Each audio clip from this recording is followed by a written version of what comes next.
Questions orales, oral questions. Oh, hello. Do you have a warrant to be here? Everyone has an opinion about Canadian federal politics. WTF. Hey everyone, quiet down. There's a bulletin on TV. It's time for a change in this country, my friends. A real change. Everyone has an opinion about Canadian federal politics.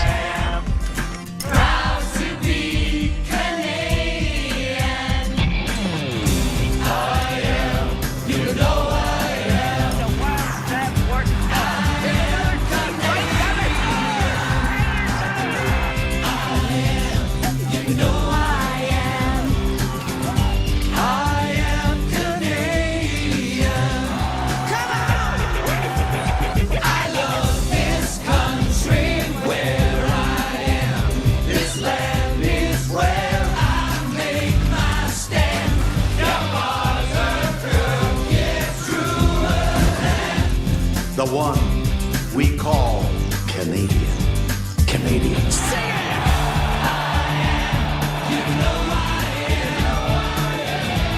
But let me ask you, Mr. Prime Minister, will there always be a Canada? There will always be a Canada. All right, elbows up, elbows up. Hey gang, what's up? Just Aaron right here, Canadian Loony. We have issues in Canada, right? Unless you're completely head in the sand, be aware of this. Oh, yeah. Everyone has an opinion about Canadian federal politics. Oh, yeah. So what does it say to you about the fact that as early as November 2021, 35 Government of Canada clients, including likely the Prime Minister's own department, the PCO, were briefed about this cyber attack, but you and every other member of Parliament who was the target was kept in the dark? What? Hey gang, what's up? Just Aaron right here, Question Period Canada. How y'all doing? Another committee video. Did you know that there's over 30 committees in the House of Commons? There's so many scams and scandals these days with the Trudeau-Jagmeet NDP Liberal Coalition government. They never seem to slow down. They're always exciting. We get to see some of the best Conservative MPs, the official opposition, driving home the questions. Not very often do they get answers though. The witnesses, the citizens, are always unprepared. The members of Parliament are always hostile and confrontational. These videos are exciting. We'll probably get to see Larry Brock, Stephanie Kusi, Melissa Lantsman, Josh Raj Halan, Michael Cooper, Michael Baird. There's so many great MPs that take part in these committees. Let's take a peek. Who knows? We might see Jamil Javani in one of these. He's around the committees too. Let's take a peek at what's hot off the presses today. Always a committee video, usually not an answer, but we will have more questions. Let's take a peek. First round of questions. Mr. Cooper, the floor is yours for 6 minutes. Thank you very much, Mr. Chair. Thank you, colleagues. The committee received a chronology of events from CSE. In the chronology, it states that CSIS issued a briefing on the Beijing-directed APT-31 cyber attack to 35 Government of Canada clients as early as November of 2021. I asked the director of CSIS who received this briefing. He has undertaken to provide this committee with a list, but he did say that as a general rule, quote, such a product would indeed be distributed to the PCO, and that would include the National Security and Intelligence Advisor, end of quote, of that of the Prime Minister. So what does it say to you about the fact that as early as November 2021, 35 Government of Canada clients, including likely the Prime Minister's own department, the PCO, were briefed about this cyber attack, but you and every other member of Parliament who was the target was kept in the dark? Whoever wishes to. Happy to respond to that. I think Mr. Cooper, you've hit the core issue. We were not on the distribution list, shall we say, and you know, the protocols at that time, 2 years ago, are frankly found to be inadequate, and I'm hoping that this committee will actually address that issue, because it's not acceptable that we are in the dark for the last 2 years. I'll just jump in on this. So you have, information shared to government officials, National Security Advisor, who, as we read in the NSCOP report, withheld information from people that should be informed. That information should have been shared with us as individuals as a matter of attack. I think that when you look at the culture that exists within the Government of Canada on how they classify information, how they share information, especially when it comes down to foreign intimidation, and this APT 31 is nothing more than foreign intimidation again, that we have to be taking new protocols in how we deal with it. And so the National Security Advisor has to be a lot more aggressive in making sure that that information percolates through the system, and not just to the Prime Minister, but in this situation where it's involving members of Parliament, caucuses, whether it's through caucus leaders and caucus chairs, that information should be distributed or individuals contacted directly. And I think that we need to make sure that we don't repeat these mistakes again. And I think that is paramount to our ability to do our jobs. Janice? I agree with what my colleagues have said, and thank you for an important question, Mr. Cooper. Just one point to add in terms of the dissemination of information. In the previous hearings with previous witnesses, we have tried to get at what exact information was disseminated, in particular what information was disseminated to House of Commons administration, because the government's communication on this has said, well, the information, implying all the information, was given to House of Commons administration. And I pursued this matter with Ms. Xavier, from CSE, and I asked her, was House of Commons administration informed that the source of the threat was APT 31? And she chose her words very carefully, and I didn't actually notice what she was doing until I read the testimony over afterwards.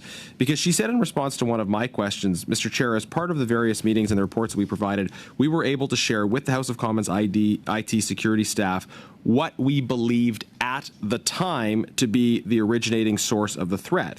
But then I followed up and said, okay, so you shared with them that it was APT 31. And then at that point, she refused to answer. She said we should go in camera and various other points. So she said she shared what they thought was the source of the threat, but she never actually said that they shared that the source of the threat was APT 31. So there are big questions, and I think there's a little bit of sleight of hand being attempted by officials about what information was actually shared, especially with House of Commons administration. For that, and while I completely agree with Mr. McKay that we need to look at solutions to ensure that what happened doesn't happen again, there does have to be some level of accountability. And to that end, the government has essentially washed its hands clean insofar as they have tried to place the blame squarely on House of Commons administration, and then when we begin to probe House of Commons administration, it seems to have fallen all on House of Commons IT, and yet 35 Government of Canada clients, including likely the Prime Minister's Department, the PCO, were briefed in November of 2021. That's more than a year and a half before you were finally briefed, thanks to the FBI. So again, the notion that it should be left to IT services that was dealing with a technical matter of ensuring the integrity of IT systems of the House of Commons be left to them to inform members of Parliament seems to be completely untenable. Wouldn't you agree? And shouldn't there be some level of responsibility if, in fact, the PCO, the National Security and Intelligence Advisor, were informed in November of 2021 and said nothing and did nothing for a year and a half and would not have done anything but for the FBI? Mr. Cooper, unfortunately, that's all the time. Hey gang, so there we go, another wild and crazy committee video. We always get to see the best here. Larry Brock, Shannon Stubbs, Rick Perkins, Michael Barrett, Michael Cooper, Melissa Lantzman, Josh Rush, Halon. There's a long list, guys. I just mentioned only a few of the names. These committee videos, guys, are wild. We'll be covering Canadian federal politics, sharing that with you. Like, subscribe, share, get notified, all those fun things. Leave a comment. I do love the comments. That's it. We'll be back with more information to share and probably another committee video or two coming down the pipes. Remember to like and subscribe. It does help. My name's Aaron. This is Question Period Canada. Catch you next video. Thank you for watching this one. Everyone has an opinion about Canadian federal politics. Oh, yeah. So the answer is listing IRGC as a terrorist organization in Canada is the only way and the most effective way to combat this. Otherwise, we're going to continue watching the same organization hurting and attacking Canadians' lives and the security and safety of Canadians every day. Is that correct?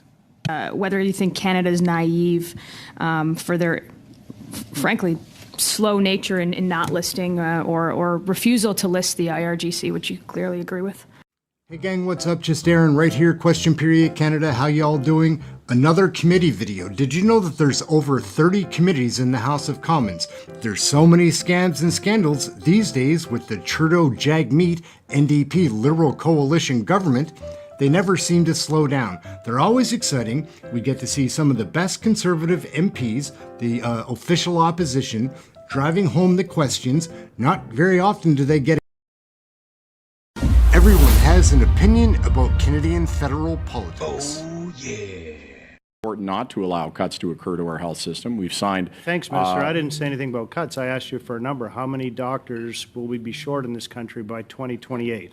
Well, I'm not going to engage in a hypothetical. I think that trying to guess what that number might be, I imagine that you have. So once again, you have no clue. That's no, what you're telling I Canadians. would say, Mr. Chair, I'm not here to play Jeopardy with you. If So you you're have clueless. these, So you're if you have clueless. these.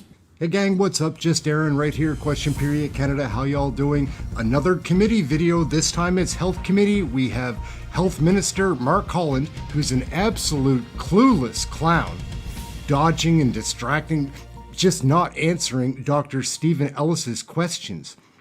This is a mess, guys. These committee meetings are always interesting. Watch the Liberal tactics used here. Stall, divide, distract, don't answer. This happens in committee all the time. Dr. Stephen Ellis is pretty sharp, though. Let's check him out in committee. He's putting the questions to Minister of Health and clueless clown, Mark Holland. Let's take a look. Conservatives for 6 minutes. Dr. Ellis, please. Thank you very much, Mr. Chair. Minister, thanks for being here. Perhaps you could tell us, we tried this questioning before, but how many Canadians don't have a family physician? Well, as I indicated before, it's difficult to get an exact number. There's between 12 and 14%, but again, it's difficult to know with precision. Just the because number, there are perhaps, differences. Minister. How many? Well, as I've indicated before, it's impossible to give an exact number. I'd say in the ballpark range would be between 12 to 14%.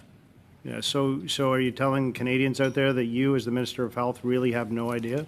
What I'm saying is that the health data, which is collected by provinces and territories, is not as clear as it should be. That what we get from provinces and territory leaves some ambiguity, and as a result, we are best left to speculate as to what that number would be. Thanks and, very much, Minister. The So it's federal really officials are 6 to responsible 7 million the 12 to Canadians 14%. without access to primary care. 6 to 7 million. How many doctors will Canada be short by 2028? This is recent stuff. I don't know if you've read it, but it's important numbers. You could share that with Canadians. Yeah, and I would say that, and I would posit to you, if you're going to advance deep cuts to the health system, then that number is going to grow exponentially. It's incredibly important not to allow cuts to occur to our health system. We've signed. Thanks, Minister. I didn't say anything about cuts. I asked you for a number. How many doctors will we be short in this country by 2028? Well, I'm not going to engage in a hypothetical. I think that trying to guess what that number might be, I imagine that you have. So once again, you have no clue. That's no, what you're telling I would Canadians. say, Mr. Chair, I'm not here to play Jeopardy with you. If So you you're have clueless. these questions that where You you have really an have no answer, idea. like no, because Okay. frankly, it depends It's upon what happens in the next 44,000. election, Mr. Chairman. 44,000. So no, but that's what a your government has ridiculous done number. is increase taxes on health care. The capital gains changes. Comes into force next week. How many more Canadians will be without a family doctor based on these changes? having a more fair and balanced tax system I where didn't ask you doctors about still I have. didn't ask you about taxes. I asked you how many more, Well, again, and maybe you're having trouble hearing, but I can say it again for you. I'll say it slower. How many Canadians, because of your tax changes, will be without a physician? I would say that the menace to our health system is the cuts that you would propose to it. It is not a more fair and equitable tax system that asks those who make the very most to pay a little bit more so that we can have a safe and secure health system. Just the number, if you want Minister. the How opportunity, many more Canadians will be without a physician because of your tax increases? How many? I reject the premise of that question. I think that what is a menace to our health system is the cuts that you would impose to that system. That a doctor still has huge advantages under our tax system so as to be we able said, to Minister, use right now, incorporation as a tax deferral 6 vehicle. million Canadians don't have access to primary care. How many more, when you increase taxes, will not have access to a family physician? These are not hard questions. Well, they are because they're not rooted in reality. I get it. Look, you have some bizarre thing you're doing. I don't know what you're doing. I'm trying to answer rooted in reality. The reality of our health workforce crisis is the investments that we're making to both accelerate foreign credentials and other maybe, forms of Minister, we'll try it a credentials, and to different way make sure for you. that and to So make sure estimates in would the other say, instances, Minister, well, you're not interested in estimates an would answer. say So. by 20, I'll say it slower for you, because you're struggling, I get it. Estimates would say that the doctor shortage will be 44,000 by 2028. I Not reject far in that. the I think the future. work that we're doing Excuse in me, Minister, I'm not finished. Just listen. I know it's hard. How much worse will the shortage get when the tax changes take effect? Simple question. I reject the premise of that question. I don't think it's true or accurate. And I can walk through the tax advantages that continue to remain for doctors, which are very significant, and that the asking for a more just tax system is not the menace to our healthcare system. Your cuts, sir, are. The cuts that you wish to impose upon our healthcare system are a clear and present threat to us not being able to ensure that people have the healthcare work that they need. You know, the healthcare Minister, they need. the fascinating thing is you keep talking about cuts, but what I keep talking about is the tax changes, the tax hikes that you are promoting for healthcare. Did your government complete an analysis on the tax hikes before implementing the change? So asking those who are making more than $250,000 from capital No, gains. that's not what I asked you. I said, did you I don't complete agree. an analysis? Look, I'm not here to play your bizarre game. This is I'm not here a to try to game. answer questions rooted in Minister, reality. If excuse you me, want to Minister, issue a press release if you with think the your Canadians thoughts, not having a welcome it. physician is a game, I think then that you're in the wrong job. I think that You the are in menace, the wrong job. I think cutting dental It's care, sad. cutting pharmacare, cuts So to I guess health the care. question is, those are Minister, the things that are menacing our The healthcare question system. today Asking is, for a more do you- equitable are you, tax Are you system. really going to just never answer any questions? Is that your plan? But the question really is, did your government complete an analysis on the tax increases before you implemented the change? Yes or no? I think the analysis of the tax changes demonstrate very clearly that we're asking those who have made an extraordinary amount of money through capital gains and had an incredible last 5 years to pay a little bit more Minister, so that the a nurse question isn't is- paying a higher marginal tax rate Minister, than the somebody question else. is, did you complete an analysis? Did your government complete an analysis on the tax change? Yes or no? And I've if answered you that. did- I've answered that question. There is absolutely an If- analysis done to Did- make sure did that you- this is more equitable and more If you fair. did, then please table it with the committee. I'd love to see it. I have a point of order from Ms. Kayabaga. Go ahead. Thank you so much. First, I just want to say that I could barely hear folks in the room. If they could increase the sound would be great. My sound is pretty high.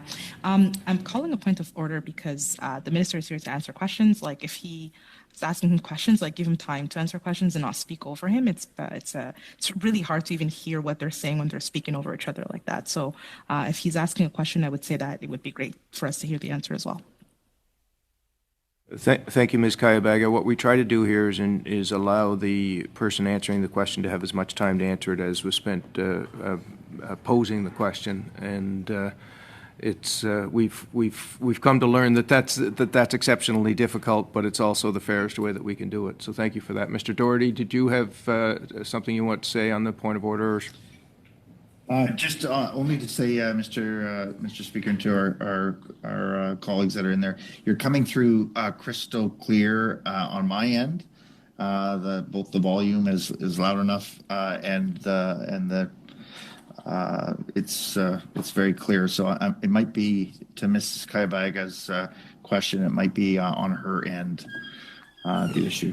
It could be two people talking at once as well. Okay, Dr. Ellis, you have 25 seconds left for the question and the answer, and you have the floor. Great, thank you, Chair. So perhaps one final time for you, Minister. I'll say it slow again because you're struggling, I know. But did the government, or Health Canada, which is part of the government, complete an analysis on this government-funded, government-implemented capital gains tax hike before implementing the change? And if so, could you table it with the committee, please? Well, insulting me isn't going to help ameliorate the answer. The answer is that, yes, we've looked at it, and it was very clear that a nurse shouldn't be paying a higher marginal tax rate than a multimillionaire, and that asking folks who've done exceptionally well in capital gains over the last number of years to pay a little bit more so that we can have a healthy, stable health system, I think makes a good deal of sense. I understand your ideological opposition to it, but personally insulting me doesn't improve your argument. Thank you. Colleagues, we have 4. Hey gang, so there we go, another wild and crazy committee.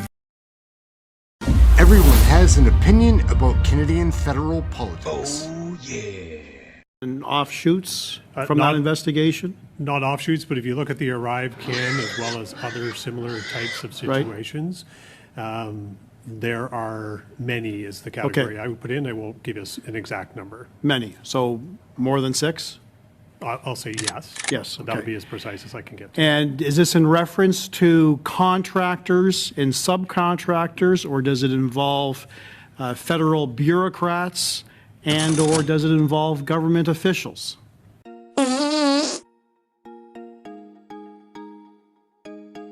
Hey gang, what's up? Just Aaron right here. Question period. Canada. Larry Brock is a man on fire. He used to be a big shot prosecutor in Ontario. Now he's doing federal politics. He lights up the House of Commons floor in question period all the time. The committees, he takes them over. You can tell he used to be a lawyer. So let's take a look at Larry Brock, the man on fire. Larry Brock is the real deal. Let's take a look. Mr. Brock, you're leading us off. The floor is yours. Thank you, Chair, and thank you, witnesses, for your attendance. Commissioner, you referenced in your opening statement multiple investigations into these matters. Is this in reference to the Arrive Can issue? There are multiple, correct, Mr. Chair, there are multiple investigations going on. How many in total, officer? I'd have to refer to Mr. Flynn and see if we'd have an exact number, but numerous. Can I get an exact number? So with respect to this type of activity, there's a broad number of investigations specific to Arrive Can. There is one investigation specific to Arrive Can. So one general investigation and offshoots from that investigation? Not offshoots, but if you look at the Arrive Can as well as other similar types of situations, there are many is the category I would put in. I won't give us an exact number. Many. So more than 6? I'll say yes. Yes. So that'll be as precise as I can get to. And is this in reference to contractors and subcontractors, or does it involve federal bureaucrats, and or does it involve government officials? Specifically, I'm speaking to procurement irregularity investigations. Okay. Again, the question put to you, is this exclusive to contractors and subcontractors, or does it involve government officials? It involves the entirety of what needs to be looked at with respect to procurement contracts. And I take from that the entirety could include contractors, subcontractors, the federal bureaucracy that dealt with those contractors, as well as the deputy ministers overseeing that department, and ultimately the ministers of the Crown who have ultimate responsibility. It's a catchment of individuals that potentially you're going to be looking at. Is that correct, sir?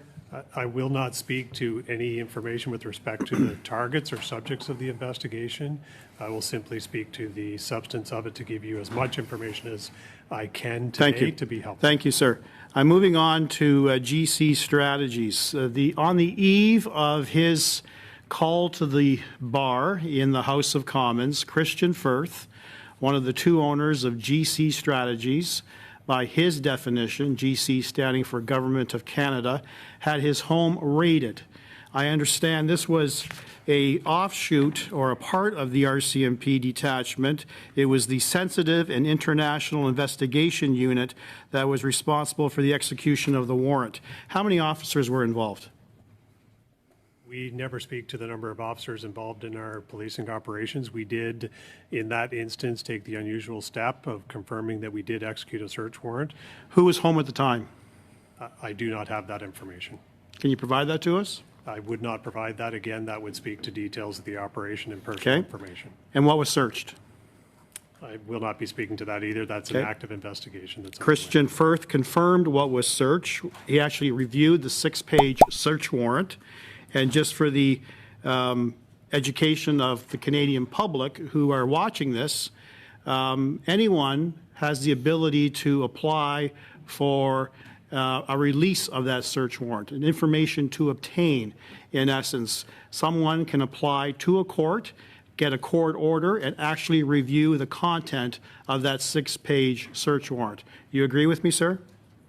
If the warrant is not sealed, that is correct. Correct. Was this warrant sealed? I do not have that information. Can you provide that to us?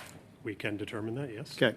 So Christian Firth confirmed to the House of Commons that basically his electronic devices were seized. And I know you can't confirm nor deny that, but he supplied that as information.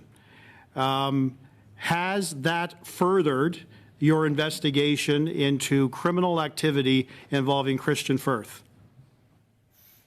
The RCMP is exploring and reviewing all of the information as we do in any investigation that comes into our possession with respect to investigative materials. And the potential criminal charges as outlined in that search warrant included what?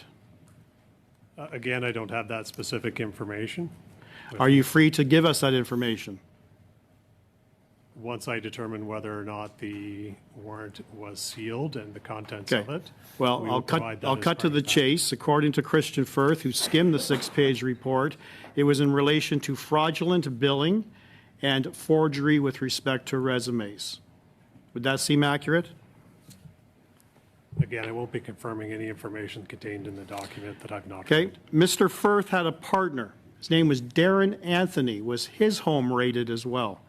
I will not be commenting on that. Again, that would be confirming elements of an investigation that, to my knowledge, Would he has- be part of the broader search of individuals who are part and parcel of your investigation with respect to Arrive Can?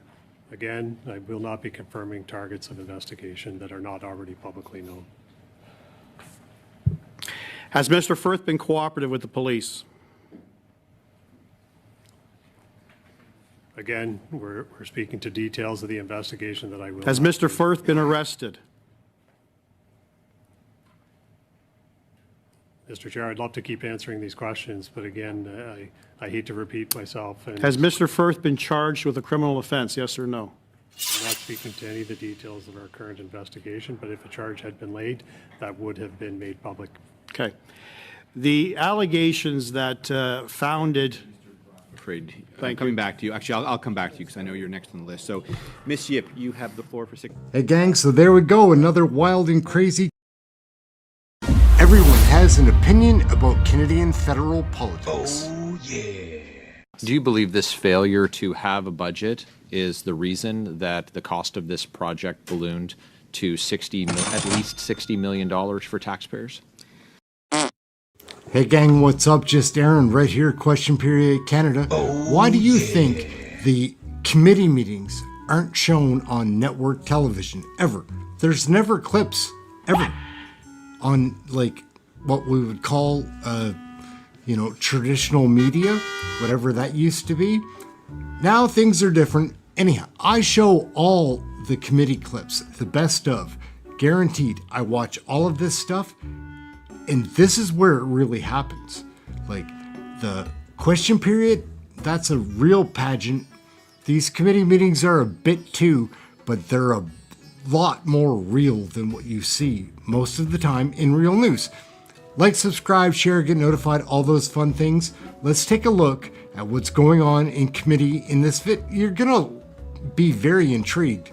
Let's take a peek. Committee is always interesting. Let's go. Cue the card, Waka Waka.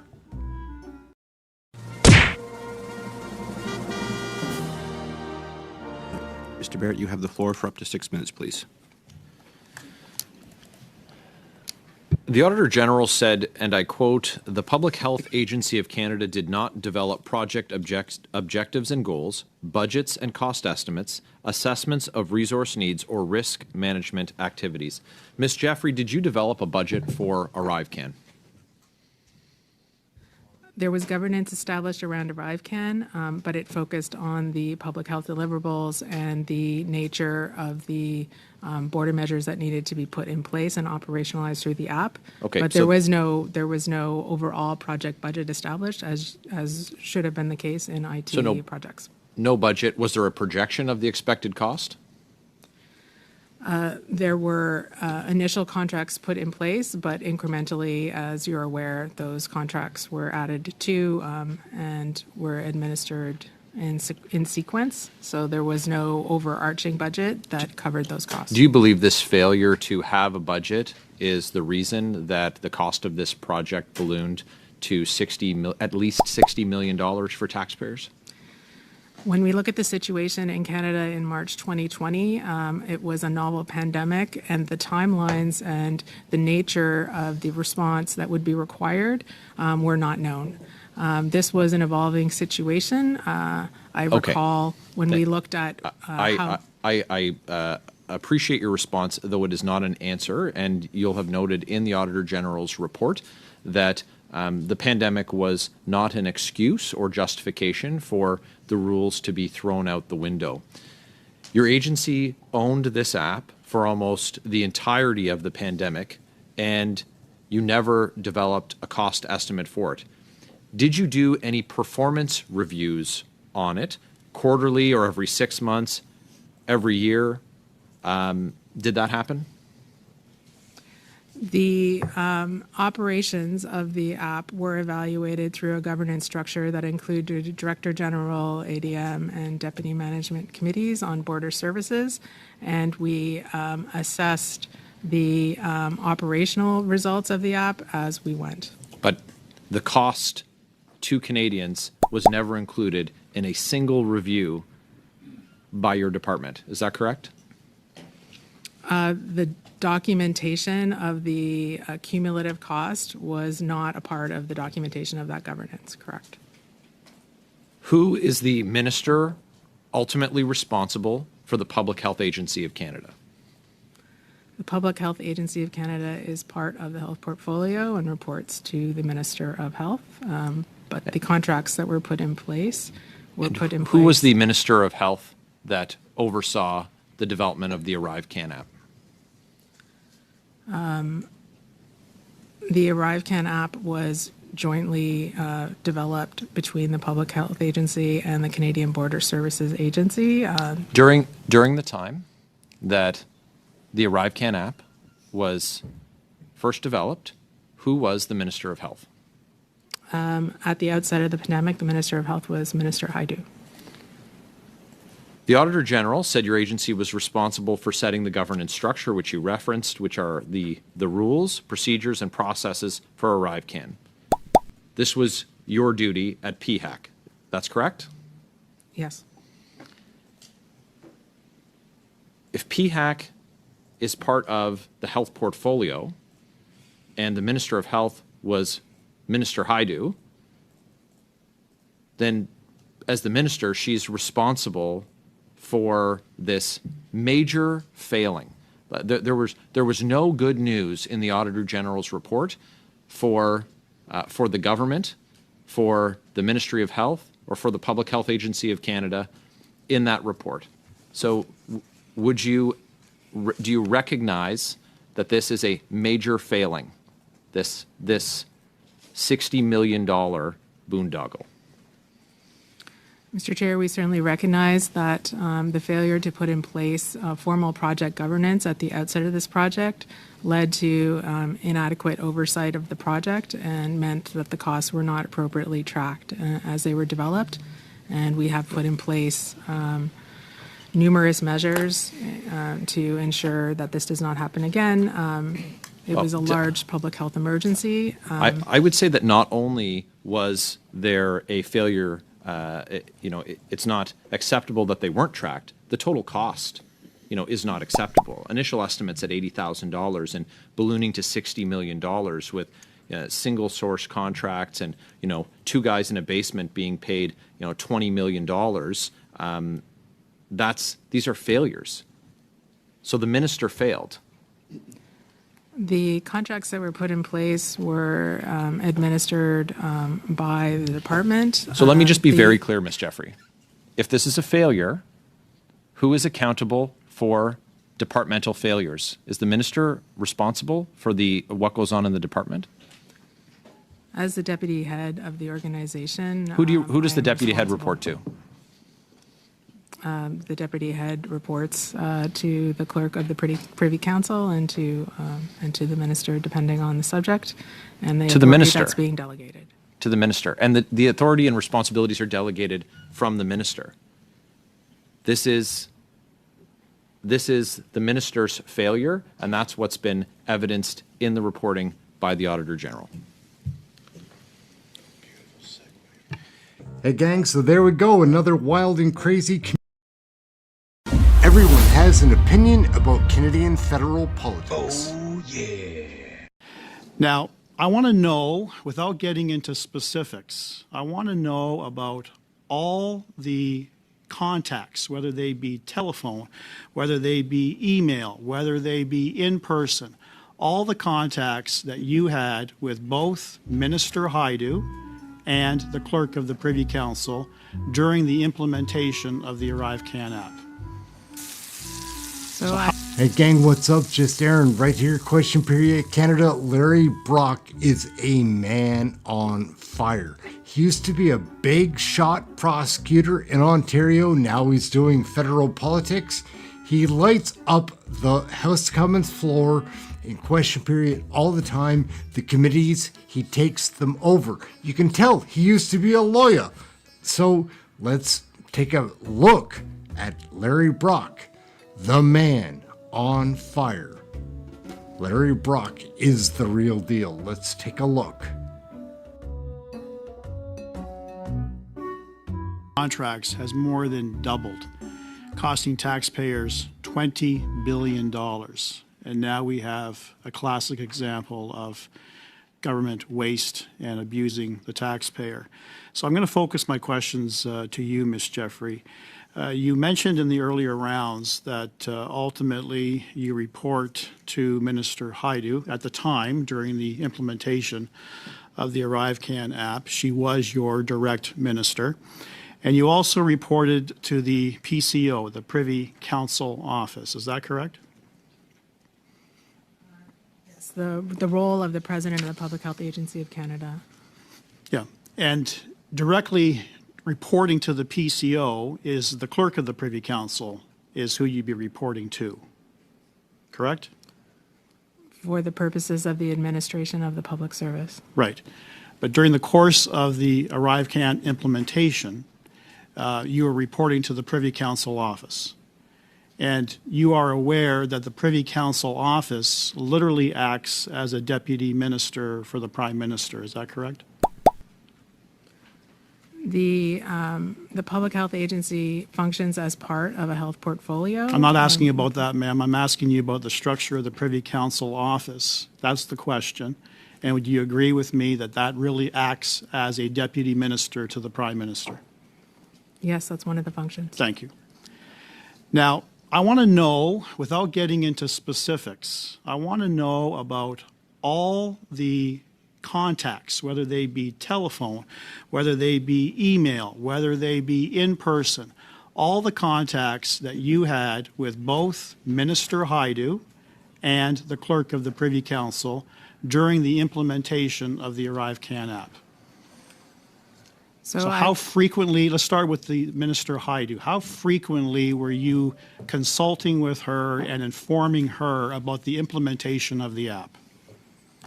So I would just clarify that it would be the role of the President of the Public Health Agency, since I've been in the role for 1 year, so not me personally. However, the there was structured COVID governance focused on the measures that were being taken at the border. So here I want to distinguish. Again, I'm not talking, ma'am, the question is very specific. I'm not talking about content. I'm talking about frequency. So whether you were in the role as the president or the deputy minister at all relevant times, or another colleague, how often were you consulting telephone, email, meetings with Minister Hajdu during the implementation of the app, but specifically the 177 versions of the app is the question. Can you provide an answer to that, please? As it regards to the response to the COVID pandemic, the president of the Public Health Agency would have been in very frequent contact. I can't give a specific number, but in terms of the overall health response, the orders in council that developed the measures at the border, there was established governance that has been Thank you. publicly disclosed. Now let's move on to the PCO. Same question, frequency. How often? There were regular committees and governance structures that met about the COVID response. Okay. And clearly you were not sharing with either Minister Hajdu or the clerk of the Privy Council all of the failings that the Auditor General has identified. Were you? The responsibility to put in place the governing structure around the development of the app was... Were you explaining to them about all the failings as identified by the Auditor General?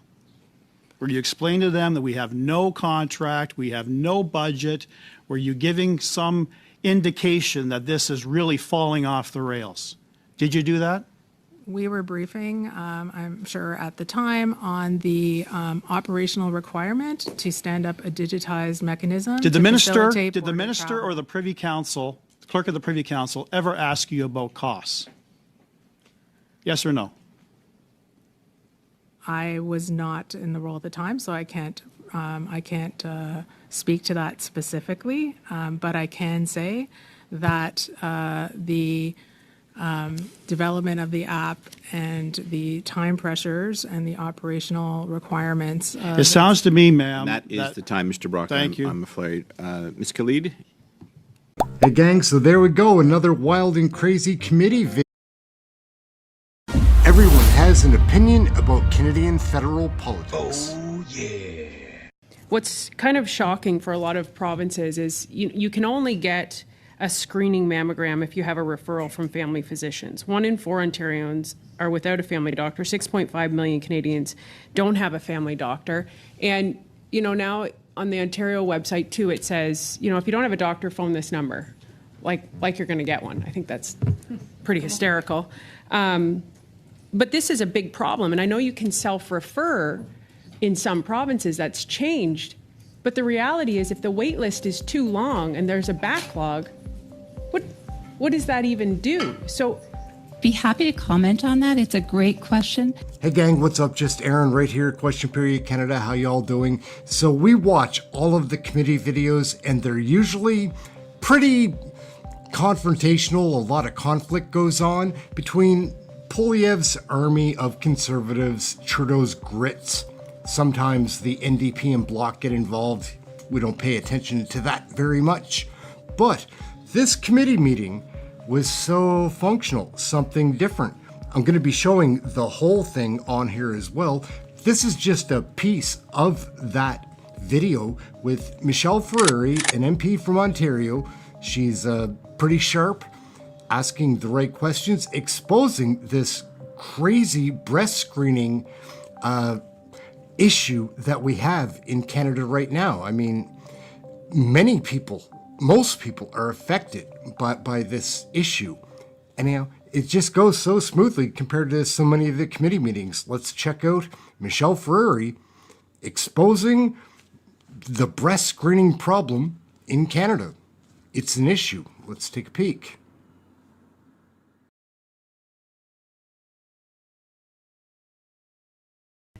Okay, next we have Michelle for 5 minutes. Thank you, Madam Chair. Thank you so much to our witnesses for this really important study. Thank you to my colleagues for sharing their personal stories. There's certainly no shortage of people who've been impacted by this breast cancer. So we're here, we're trying to get some information about screening at an earlier age, and in particular 40. If I can start with Ms. Farber, who has shared her personal experience of being diagnosed. You wanted a mammogram at 40, but you were discouraged. What was the reasoning for the discouraging? So I always, when I talk about this, I want to really make it clear that this wasn't a case where I was advocating hard and my doctor denied me of something. This was something where, like every year I go to see my family doctor, and there are certain things that we have done. For example, a PAP, which, by the way, I've never been asked my personal preference or my values, but whether or not I want to have a PAP. So that's kind of interesting to me. It was just, here's the things that we need to do. We need to do blood work. You need to have your tetanus shot. Do I need to have... Everyone has an opinion about Canadian federal politics. Oh, yeah. Minister, I would submit that it is unacceptable for the Prime Minister to pick and choose which documents Madam Justice Hogue can see. Part of Madam Justice Hogue's mandate is to examine decisions made by the Prime Minister and the Cabinet in respect of foreign interference and what the Prime Minister did or failed to do. And in that regard, I would submit the Prime Minister is in a conflict. Again, if he has nothing to hide, then turn over the documents. So again, everyone has an opinion about Canadian federal politics. Hey gang, what's up? Just Aaron back with another committee video. There's so many of these. These conservatives and liberals do not like each other. You can tell in committee, guys. The committee meetings are just about as dysfunctional as question period is. It's a pageant, but my goodness, it's exciting every time. Here we're gonna watch another liberal get cut up by a conservative. That's the way that it seems it goes in these committee meetings, most of the time. Like, point of order, well, we'll see if there is one. This is a lot to watch, guys. Let's check it out.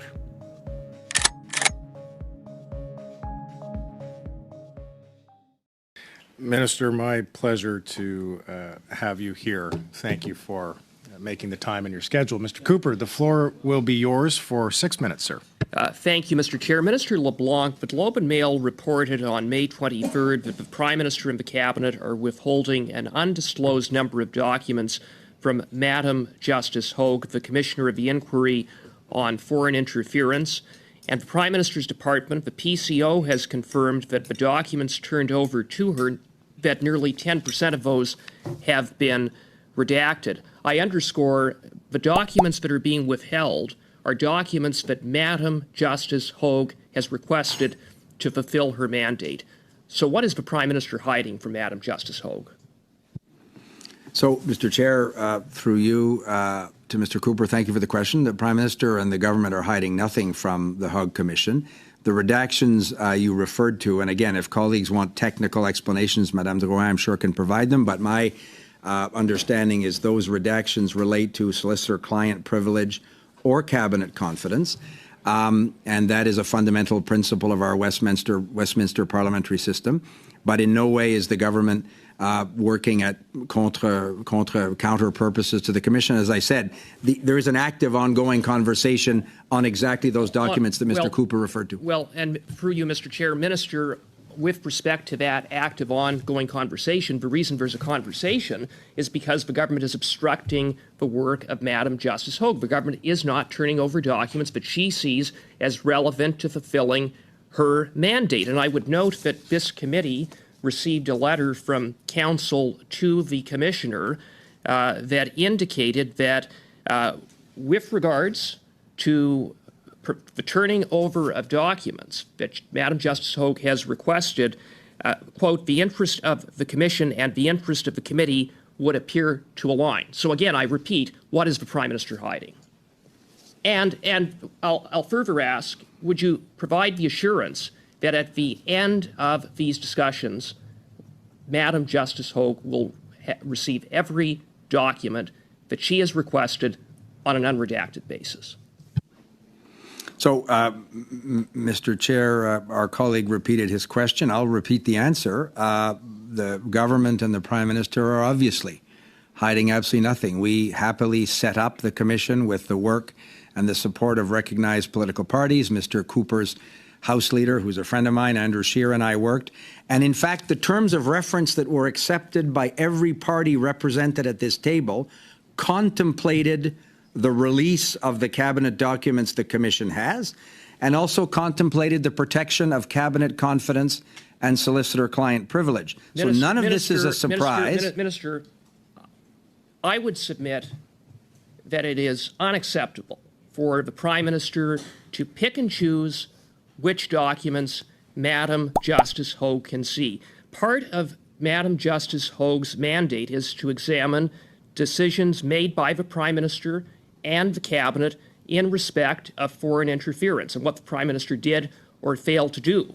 And in that regard, I would submit the Prime Minister is in a conflict. Again, if he has nothing to hide, then turn over the documents. So again, our colleague repeats the same question for I pointed out a clear conflict on the part of the Prime Minister, insofar as a major part of the mandate of Madam Justice Hogue is to examine what the Prime Minister did or failed to do. So it won't surprise you that characterizing that as a clear conflict is not a submission that I would respect. I think it's interesting, Mr. Chair, there have been 44 federal commissions of inquiry since 1977. Only 5 of them have had access to cabinet confidence. 4 of them were under Liberal governments, actually headed by Prime Ministers called Trudeau. And the fifth one involved the decision. Minister, Mr. Chair, I was answering the question. Mr. Cooper, I'm going to stop the clock so as to allow you an opportunity to have one more question, but we have invited the minister here to answer questions. I'm going to provide him the opportunity to finish. I'd ask you let him finish that answer in respect to your question, and then I'll start the clock. I'll start the clock again, okay? But let's let him finish the question, or the answer, rather.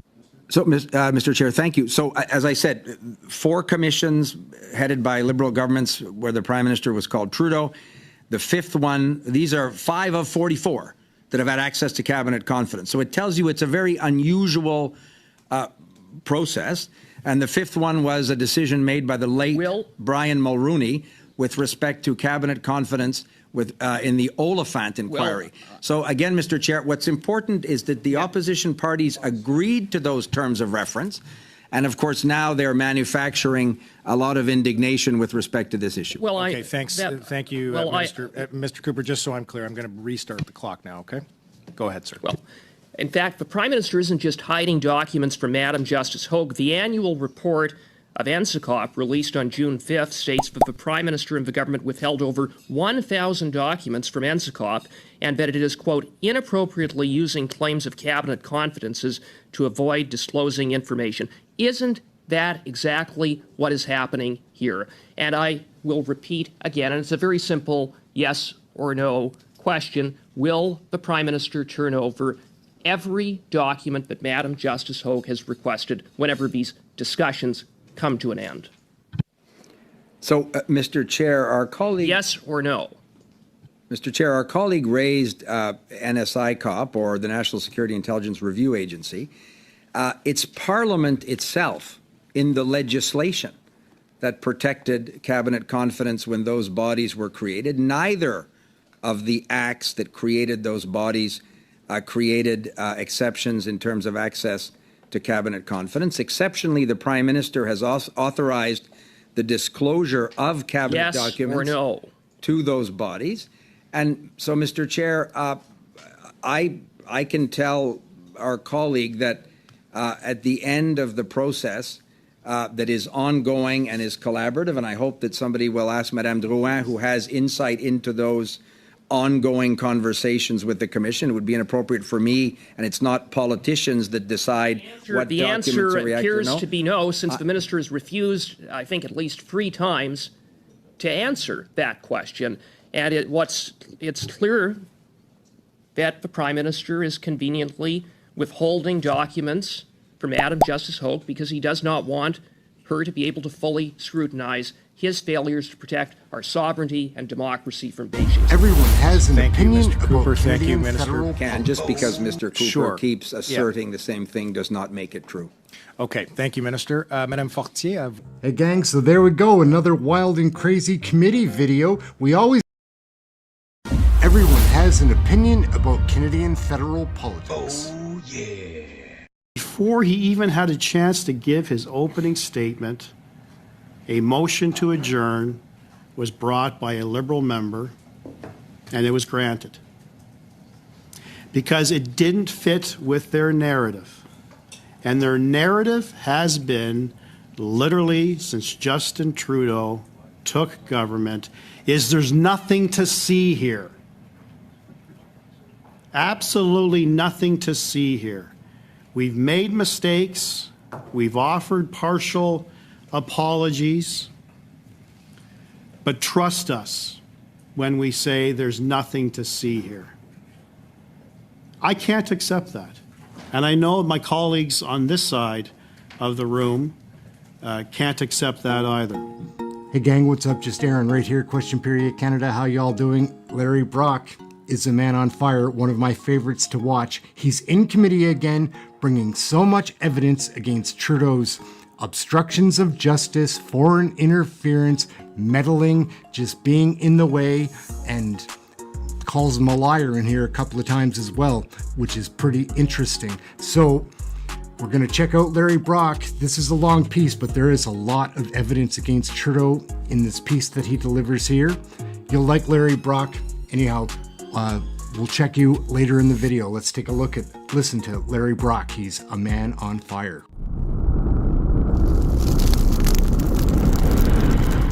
On the motion. Go ahead, Thank sir. you.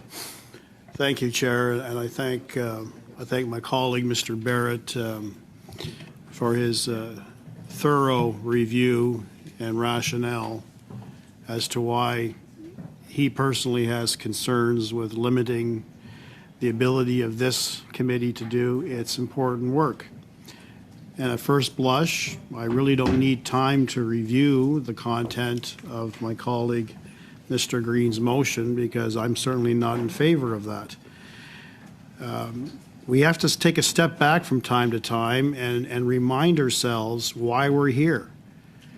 And we're here because Canadians in our constituencies voted to put us here to be their voice, to do the necessary work, not only within our communities, but also here in the nation's capital. And we're all privileged to be on this particular committee, one of the most important committees that government operations have, because we are in the position to study the actions of others and to determine whether or not laws have been broken. And Canadians expect us to do the work year-round. They certainly understand the necessity of having personal time with our families. And when you take a look at the actual parliamentary calendar, we have an abundant amount of time to spend not only with our families, but with our constituents. In fact, it's a running sort of point of contention between myself and my spouse, who quite often is supportive of the work that I do here on the Hill, but misses the old Larry Brock, where although he could be busy throughout the day in courts, you miss him too? Thank you. She and my children had comfort in knowing that I would return to the house in the evening and wake up in the house in the morning. It is a difficult task being a parliamentarian, and we probably all have similar stories with our respective families. It's an ebb and it's a flow, and there are good times and there are bad times, but ultimately the job entails us to be away.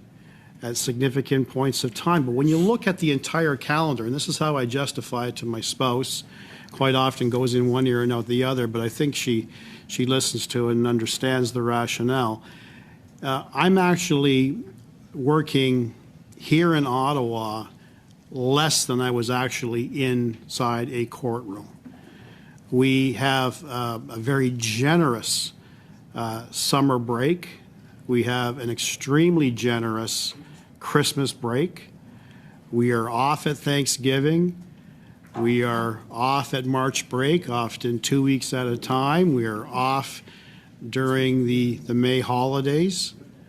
So when you take a look at the actual amount of time we are here doing the work of parliamentarians, it really begs the question that the Canadians don't have the same sort of privileges that we have.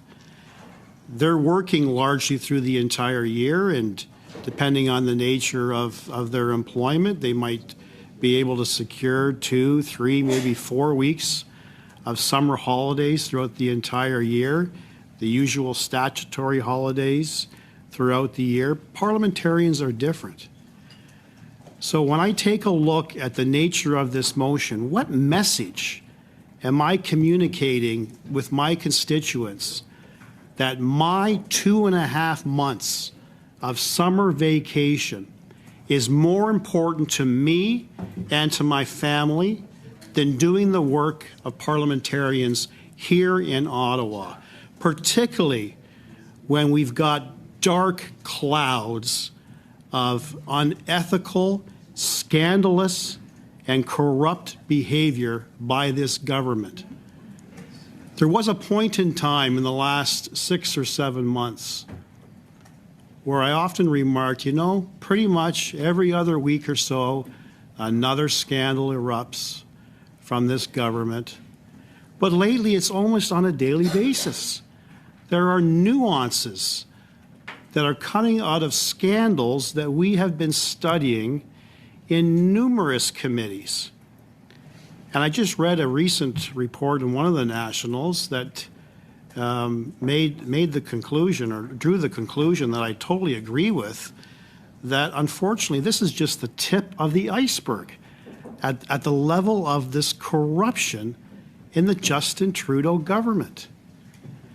So I can well imagine, without even taking a straw poll of constituents in my riding, if I said my 2.5 months trumps the purpose by which you sent me to Ottawa, they would be appalled at that.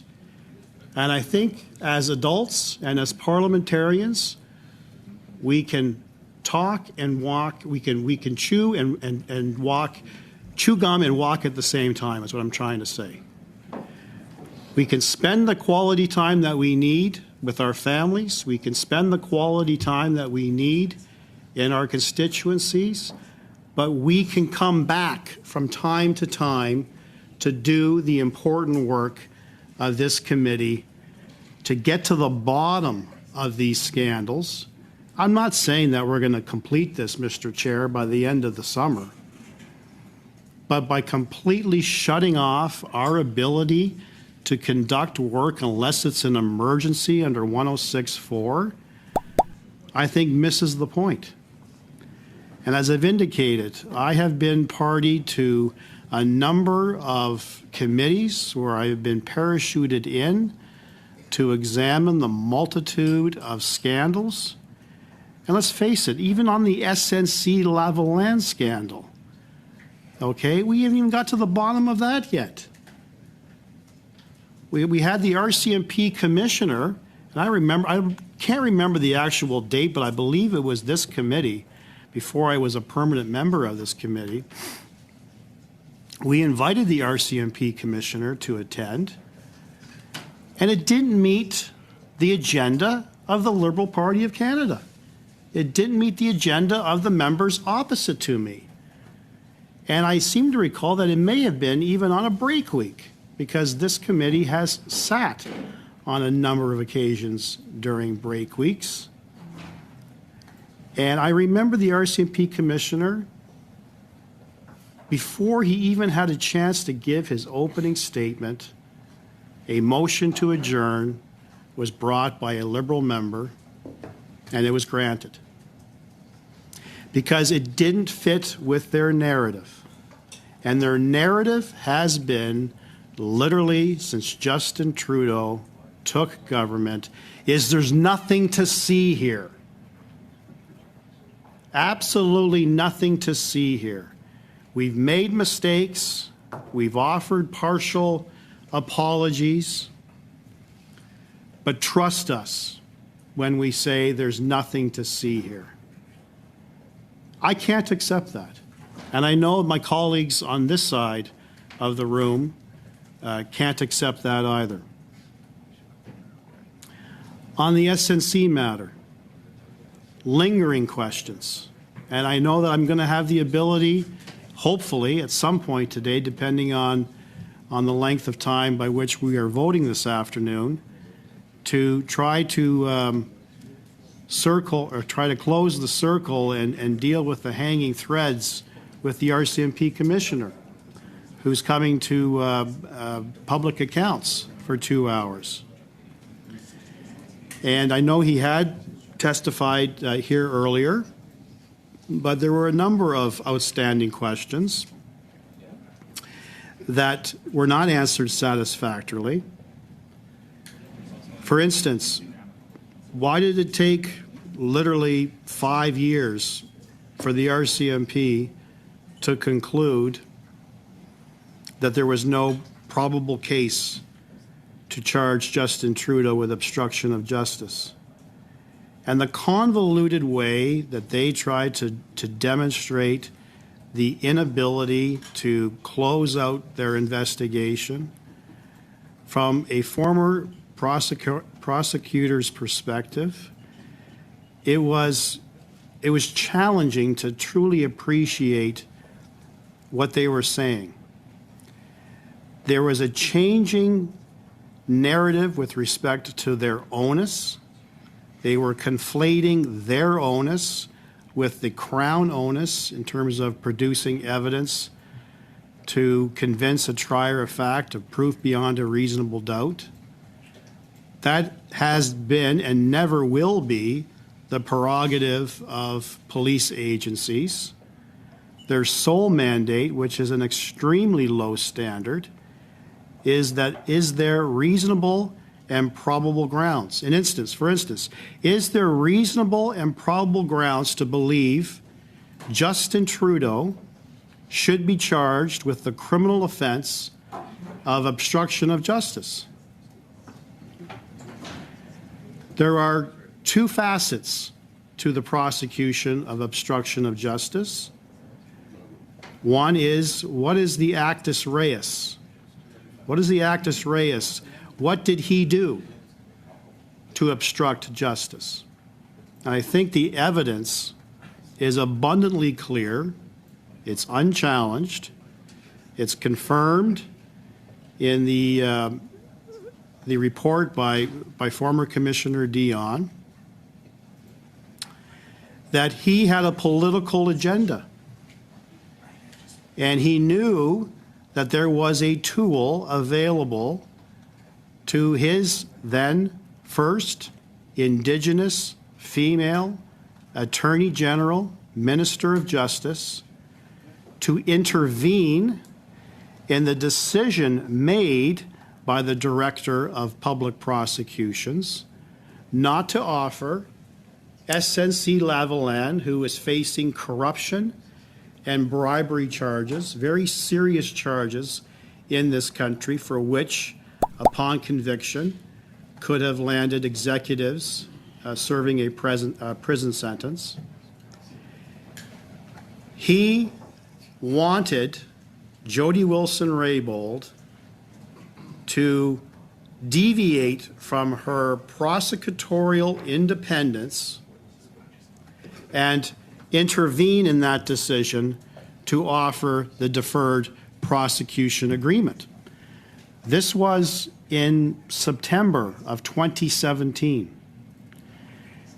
And for those who remember, and I know that my colleague, Mr. Cooper, actually had the privilege of questioning Jody Wilson-Raybould at committee. And that was followed up with her writing a book. I have read that cover to cover. And it's appalling at the lengths by which our Prime Minister crossed the line between interference, obstruction, and allowing her to exercise her independence. She made it abundantly clear to him during that first meeting. That first meeting in September, for those who have read the book, and she may have highlighted this in her testimony,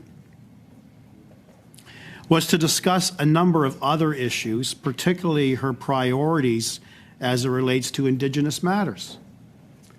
Justin Trudeau came into that meeting red hot.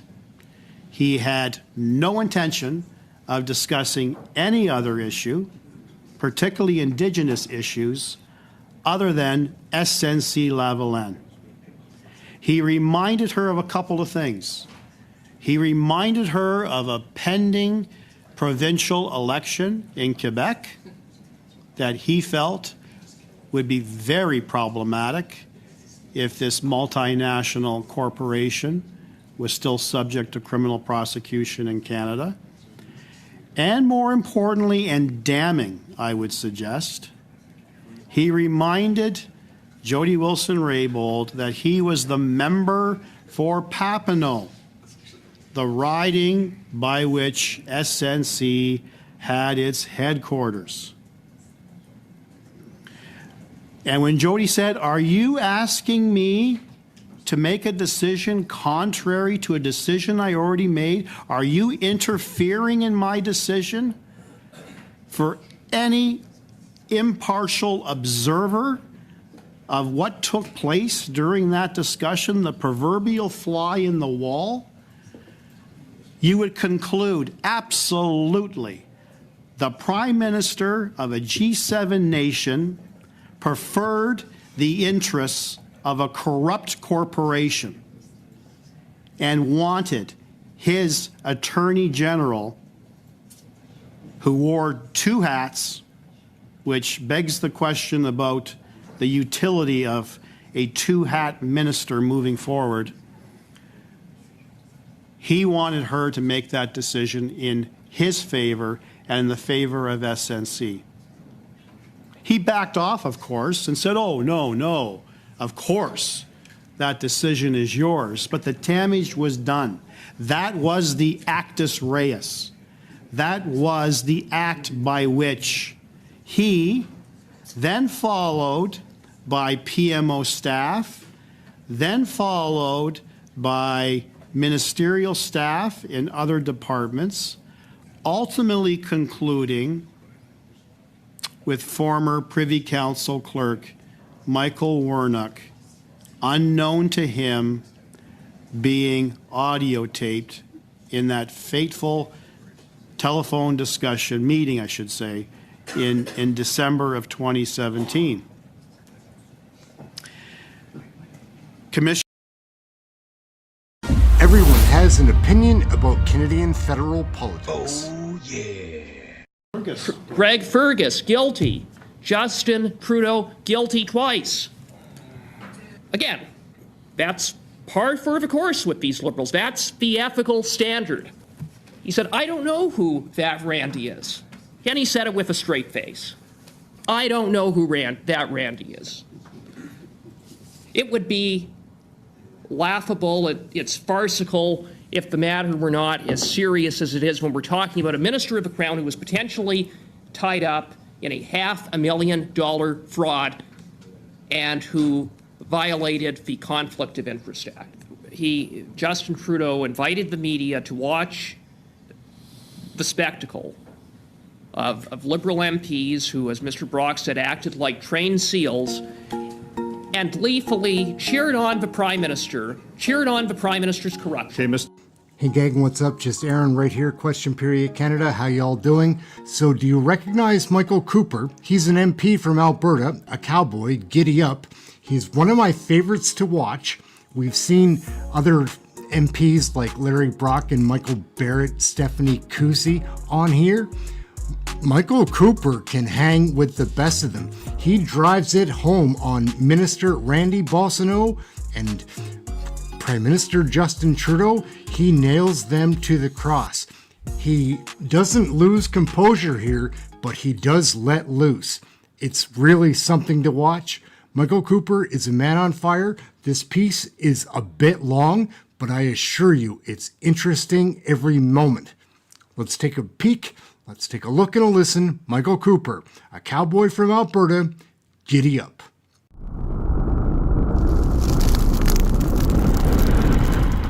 Mr. Cooper, Ms. Damoff, Mr. Green, Mr. Villeneuve, and then Mr. Turek has indicated he wants to speak. Mr. Cooper, go ahead, please.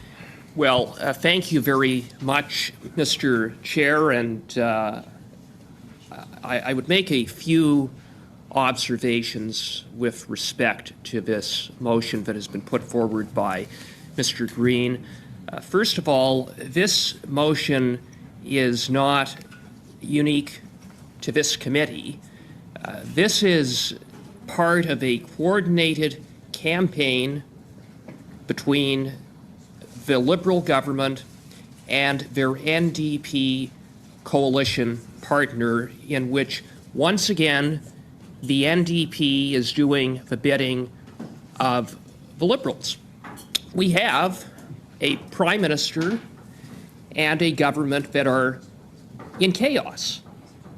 A government that is 20 points behind in the polls, a Prime Minister who is literally despised by Canadians, a government that has managed to screw up just about everything that they have touched over the past 9 years, from record deficits and debt that has led to 40-year high inflation, to high interest rates that have all created a cost of living crisis, to which these Liberals' response to the cost of living crisis that they created is to make life even less affordable for Canadians with carbon tax hikes, and now this latest tax hike on healthcare workers,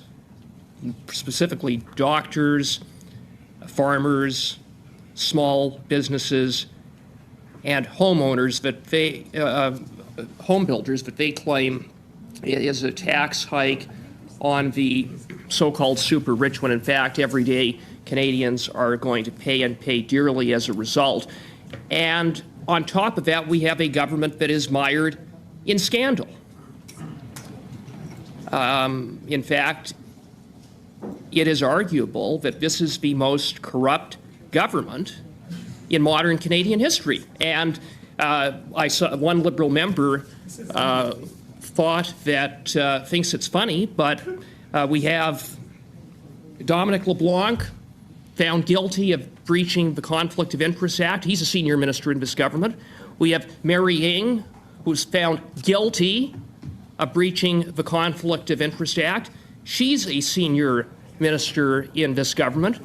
We have Bill Morneau, who's found guilty of breaching multiple sections of the Conflict of Interest Act. He was the finance minister in this government.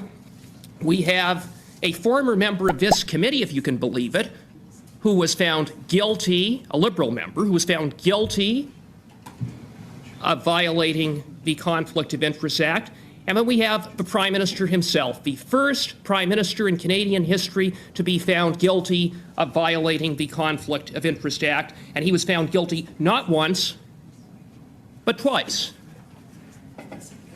And now we have the Minister from Edmonton, Mr. Boissonnault, who has so much to answer for, and I'm going to get into that momentarily. But we have a government that has a history of entitlement, patronage, and straight up corruption.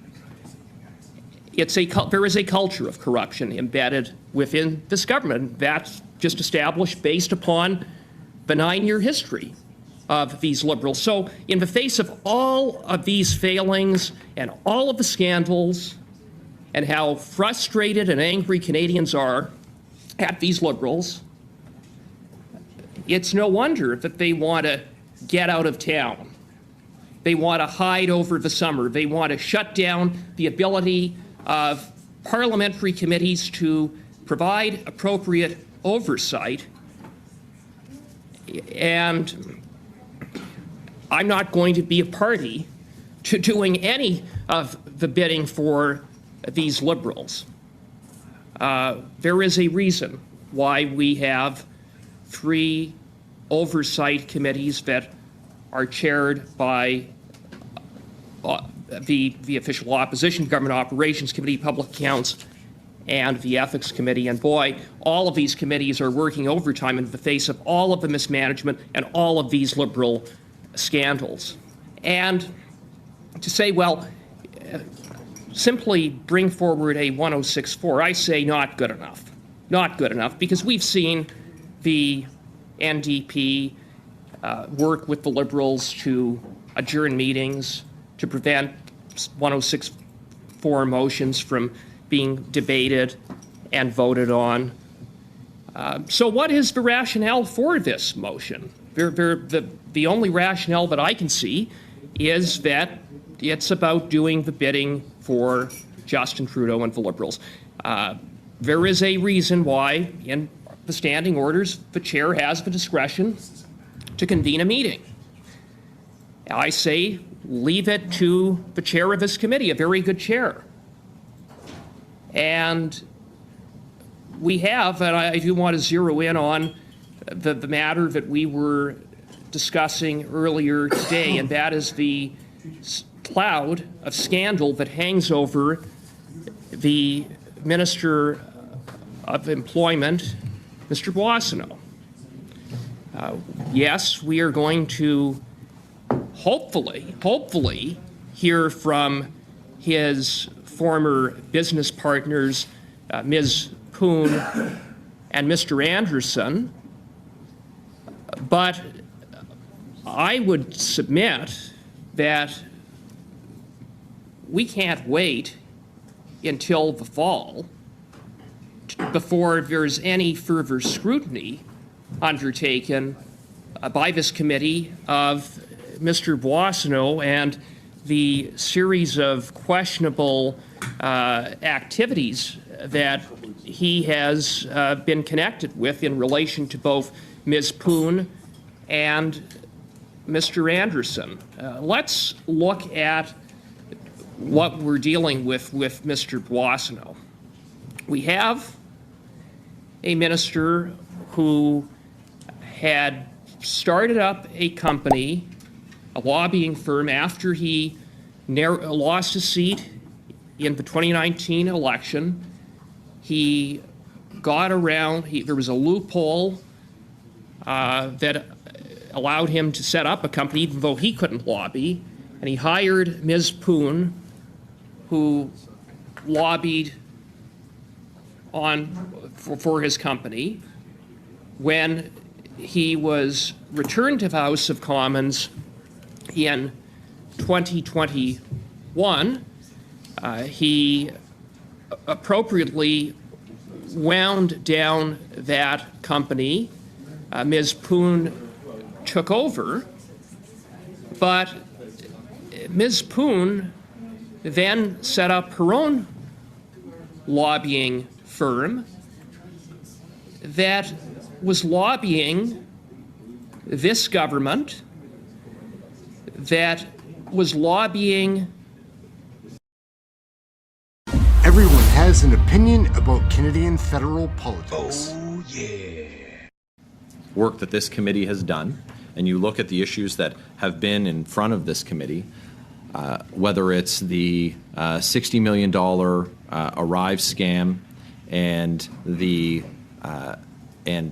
a government that says there's nothing to see here. There's no, this was necessary in the context of the pandemic, and therefore all expenses were justified, and everyone should move on. It's taken incredible lifts by committee and an awful lot of energy just to get committees to lift this off the ground.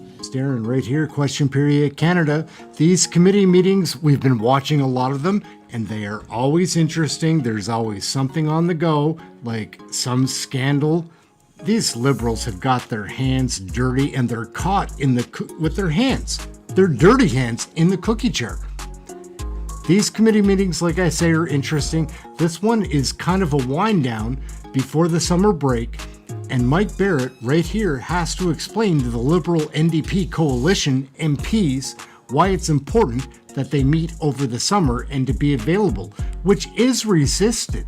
Like Iqra Khalid has resisted this in prior committee meetings, and that's why it's an issue now. Pam Damoff, same deal. Why do we have to be here? Matt Green, another one. He's an NDP traitor. I don't mean to say he's a traitor. I just think he is. Let's take a look at Mike Barrett. He explains, or tries to these children why they were elected and what their responsibilities and roles are. Amongst all of these Trudeau scams and scandals under his corrupt cabinet, let's take a look. Mike Barrett's fun to watch. He's not a cowboy. He's an MP from Ontario, but he almost seems like a military guy. I don't think he is, but his background, I think, is human resources of all things.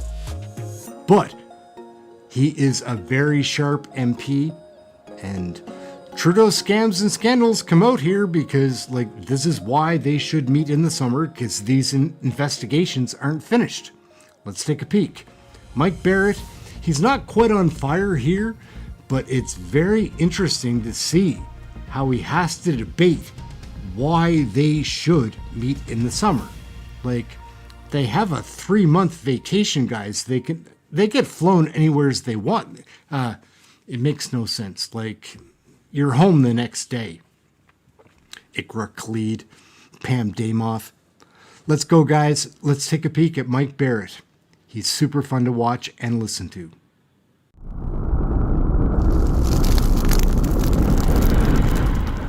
Mr. Barrett, go ahead.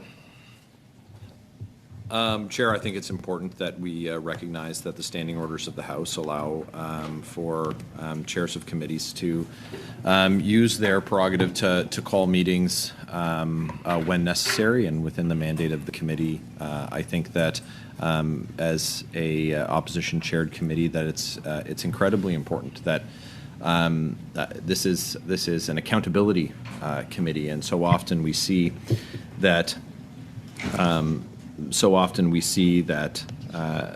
there are members who don't recognize the need for all members, all backbenchers, to hold the government to account. And that term, I mean members on all sides of the House need to make sure that the executive is kept in check.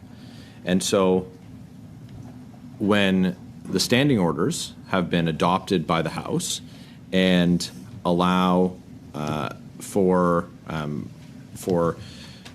the chair of a committee to call a meeting, that the committee not act contrary to those standing orders of the House. It's a power that is used sparingly or rarely, but I think that it's important that it's one that's preserved.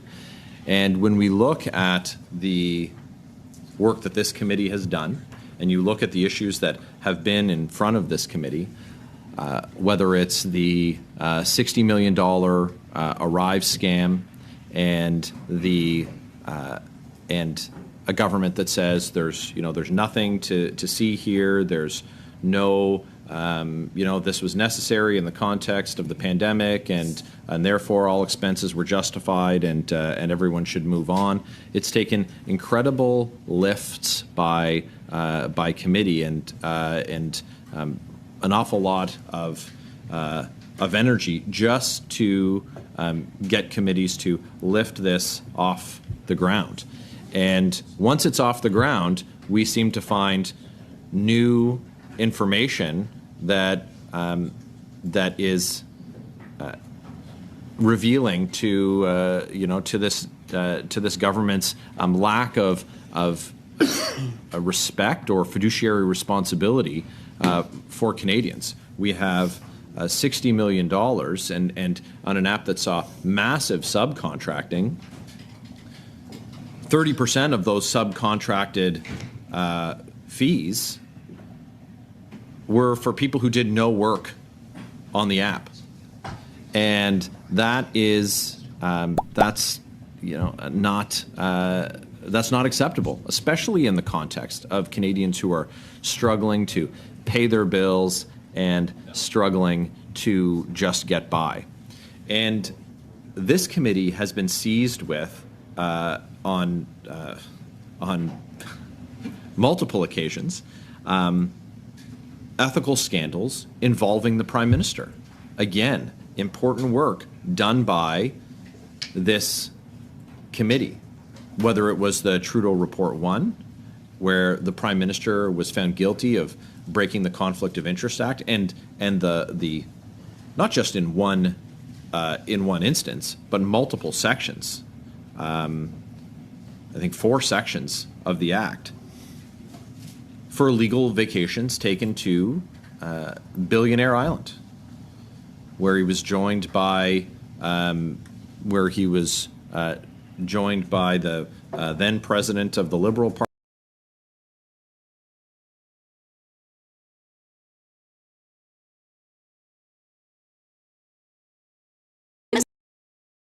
That is out of order. Of the hate crimes in this country. That is out of order. And that is definitely not accurate. I am the chair.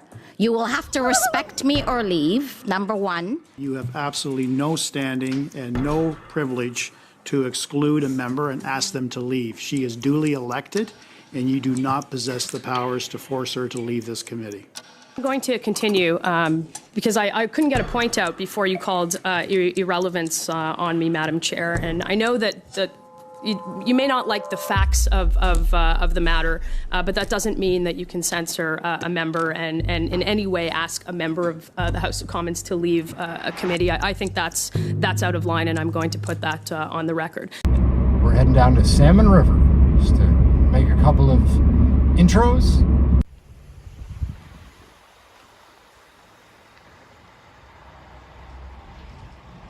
Look way up. Hey gang, what's up? Just Aaron right here, Canadian Looney, coming to you from the meandering Salmon River. We've got these structures here that were built to cross the bridge for the railroad. They never finished the railroad though. Kept Guys Row off the map. Anyhow, let's get into the politics. We're going back to a committee meeting that is being chaired by the most incompetent chair, Lena Diep. This old bag is from West Halifax and totally incompetent, can't run the meeting. Conservatives are just trying to get answers, and when you can't get answers, send in Larry Brock, Michelle Ferrari, Melissa Lantsman, fighting the good fight, trying to get answers for Canadians. It's a tough deal. What are you gonna do? Let's get into the video. Check this out. Canadians need to see it to actually, and this is a long video, but it has to be so you see it in context. The Liberal playbook is on full display, covering up for Trudeau's, his dirty WEF agenda. Anyways, let's get into this. Let's take a peek at the video. Ms. Ferrari. Thank you, Madam Chair. And listen, again,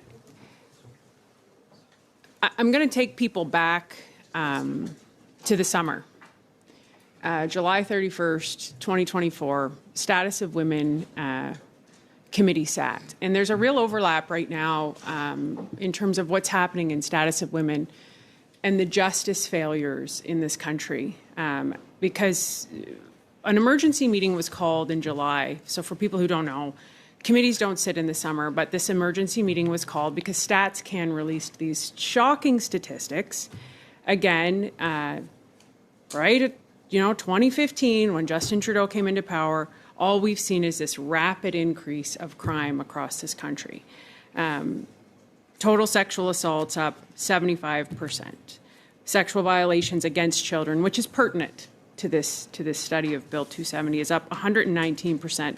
Forcible confinement or kidnapping is Point up of order. 11%. I guess I was going to say point of relevance before you say what is the relevance of that to asking for the extension for 30 days to reiterate one last time, because I will not do it again. I've done it on and on. If we don't have an extension, the bill cannot proceed to be studied at all. Point final. That's it. Do we want to study the bill or do we not? Yeah. As the chair, I am asking the committee, and you can vote on it. You either want to study it or you don't. So, Madam Chair, I am very relevant, and that is exactly what I've been trying to say. 100% we want to study the failed justice in this country. 100% we want to do that. So why am I talking about what happened in July 31st, 2024? Because the exact same thing is happening in this Justice Committee. We brought forward survivors and victims, which is exactly what we want to do. So that the Liberals have gotten hung up on one witness rather than the meat and potatoes of this actual bill. Point of order. Mr. McGregor, yes. Sorry, Madam Chair, and I hate interrupting someone, but I need to call relevance. The question before the committee right now is whether we agree to a 30-day extension or not. All arguments and comments should be in support of that. We should not be talking about what other committees did during the summer. I've got great tales about what the Public Safety Committee did during the summer too. But the point... Mr. McGregor, get out of here. You're such a pansy. Before the committee right now is whether we agree to a 30-day extension on Bill C-270. Madam Chair, I would ask that you enforce relevance because I want to see commentary specifically for or against that particular point. Point of order. And again, you don't have to agree on the extension. We can simply vote on it and move on. Point of order. Mr. Brock. It's not incumbent on any member of this committee to opine on relevance, as my friend, my colleague, Ms. Ferrari, is just starting her intervention. There's no time limit. There's no document that specifies that relevant points must be immediately addressed by a member, or they can only speak for a limited amount of time, and a percentage of that all has to be on relevant points. There's always a degree of latitude exercised by chairs of all committees, and in my view, because majority of us are all lawyers, relevance is very subjective. It's not an objective term. And I'm sure at some point in time, Ms. Ferrari, if she is given the opportunity for a fulsome intervention without unnecessary points of order, will loop it around to relevant issues germane to Mr. Maloney's motion. Thank you.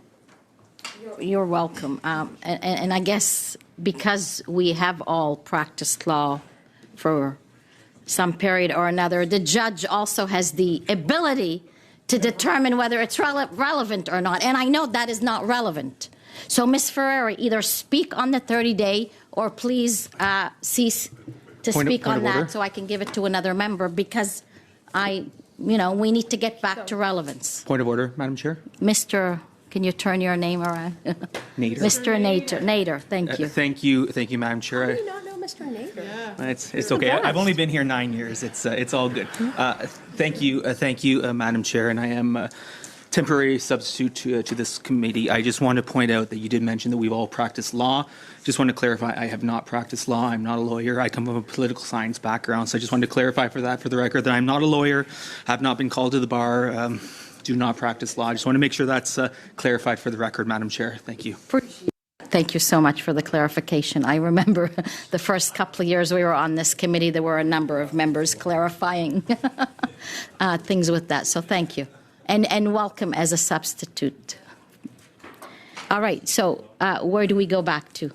Ms. Ferreri, go ahead. Are you a lawyer, by the way? I also am not a lawyer. Okay, so I'll give you a little bit leeway then, but a little bit doesn't mean a lot. Okay. No, I would love to be a lawyer. Listen, you know, it's interesting they don't want this brought up. And it's obvious they don't want it brought up because it's the same thing, and it is very relevant to what we're going to talk about. And since I have the floor, I'll bring it up. The NDP and the Liberals don't want to talk about what happened in July because it was an absolute disgrace to victims and survivors. And this bill is about victims and survivors. And so, of course, we want to study this bill. So what happened? Well, the same thing that's happening right now. We called an emergency meeting to talk about these stats, and a Liberal member of Parliament hijacked survivors and victims with a motion on abortion. It was the most disgusting, appalling thing we've ever seen. We had the victims and survivors and their parents in tears, screaming, yelling, leaving. The Liberal member threatening on camera, saying, I will bring up an abortion motion every single time just so we don't have to talk about the failures of Justin Trudeau and what he's done of crime in this country. And that's the reality. And why is that relevant? Because it doesn't matter if the sponsor of the bill comes to testify. What matters is that we have experts and victims and survivors to come to this committee in justice to testify about these stats. This is not made up, Madam Speaker. And this is the Committee of Justice. Nobody at home cares about who said what, when, and how. They care about changing the law to protect children in particular, our most vulnerable, and women. And we have an epidemic in this country under this Prime Minister who is a blatant fake feminist. So what the Liberals are doing here is they're stuck on one piece of this conversation. They're stuck that they want one witness to testify, and that has nothing to do with the meat and potatoes. Point of order. Now we are off topic, because the very simple point of this motion is to get an extension of time so we can discuss it. Once we get that extension, then we can talk about who the witnesses are. We can get back to the issue about Mr. Vierson's apparent refusal to come here, and we can debate the merits and why he doesn't want to do that. If they are so interested in getting to the study and doing it, James Maloney, you're an asshole. Then end the debate now, vote yes, and we can get back to the topic that we should be talking about, which is the anti-Semitism study. If there is no extension, we are not going to be able to get witnesses. We have no time. Are you not listening? Do we have to show the calendar again? We're out of time. We need to extend in order to bring witnesses. Whether it's Mr. Vierson or not is a separate issue. We don't have any more time. Absolutely, I'm listening, and I would throw that back to you, Madam Chair, too, and to the members of this committee. That is the whole. This has become in cloaked. What they've done is they've put forward a motion that is cloaked. What they're really looking for is the sponsor of the bill to testify. That it's blatant. It's on Twitter, and that's fine. But they're not acknowledging the survivors and victims, which they have done repeatedly in other committees. That is what I'm trying to convey to you. And it comes back to the anti-Semitism. It comes back to the rise in crime. It comes back to all of the same things over and over and over again. You have a prime minister who tells one group of MPs to say one thing, another group of MPs to say another thing. He himself goes and tells people one thing to one room and another thing to another room, all while public safety and crime runs rampant in this country. So I will wrap it up there, but I think it is important that folks at home recognize how much they don't want to speak about what their tried, true, and tested tactic is, which my colleague, Mr. Brock, has brought up multiple times. They just want to deflect and turn it because the economy is failing. Food bank usage is at the highest in history. Kids are using food banks at record numbers. Housing has doubled. Public safety is Point of gone. order. Now Opioid we're addiction now we're is gone. talking about And things now that aren't Point even of order, vaguely, Mr. Maloney. vaguely relevant. Their failed record, and I'm done, Mr. Madam Chair. Malone, thank you. The issues that are relevant to this committee, not your ramblings. Those are all relevant to the committee, Mr. Maloney, every one of them. Yes, housing, because guess what happens when you don't have a house? You go commit crime because you're in poverty. That's how it works. Okay, well, thank you. Yes, Mr. Bruson. I think Ms. How these crooked liberals always fall back to woke tactic bullshit. Really is done. She said she's finished. I think Yes. it's really important that we clarify that the unhoused are not necessarily people who commit crimes. Like, I do not think that we should speak that way about people who are unhoused. Point of order, think Madam we Chair. For the agree on record, if that member would like to go watch Status of Women committee yesterday, where we're studying intimate partner violence, which directly impacts this, there is a direct correlation to people who are not making enough money, and under this Justin Trudeau government, they are using food banks at record numbers. They can't access housing, Madam and Chair, crime and this intimate is partner so violence. far off. This has absolutely nothing to do with what we are studying. Just a minute. Ms. Lansman. Madam Chair. I, like many other people, were sitting in my office wondering when this study on anti-Semitism would come forward, because it's supposed today that they were going to that this committee was going to look at the report. It's a study that I had sat in on for multiple meetings. It's a study that many Canadians came here to this committee to talk about, and since then. Since that study on anti-Semitism, we've seen gunshots into schools in this country. We've seen fire bombings into businesses. We've seen Stats Canada reports that say that 70% of the hate crimes in this country are targeted at less than 2% of the population. And right now, what people watching at home see is that... Madame la Présidente, en quoi?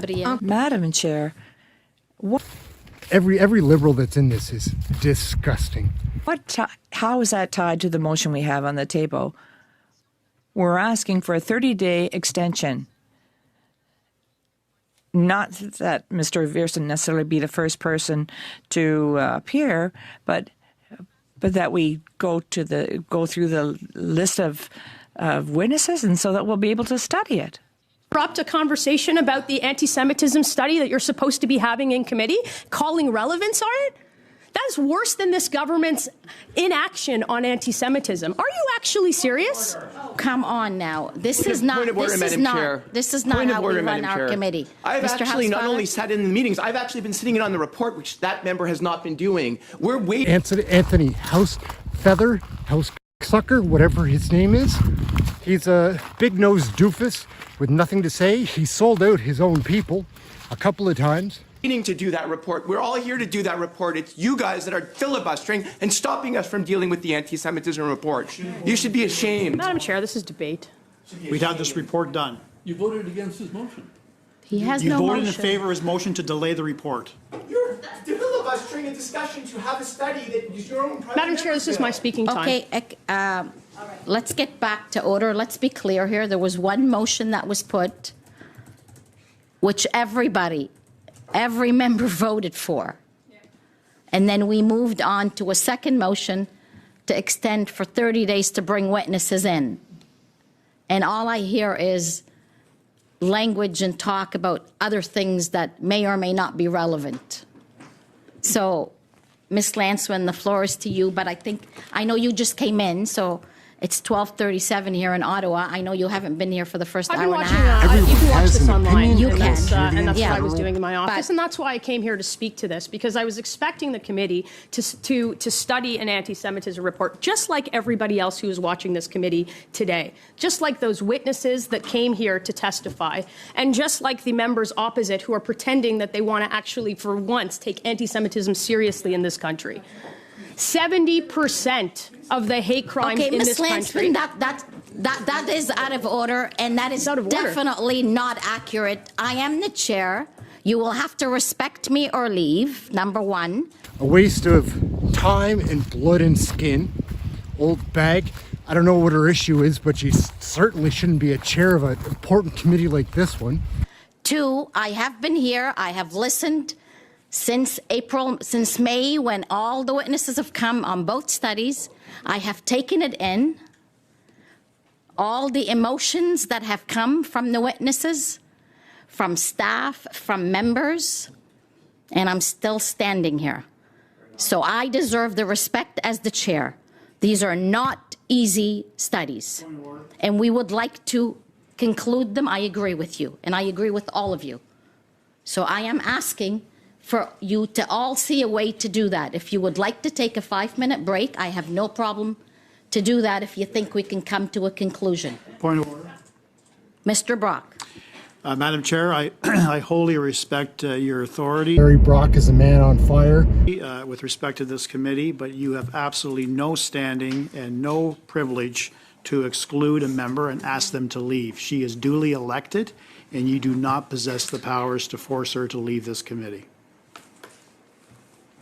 Point well taken, thank you.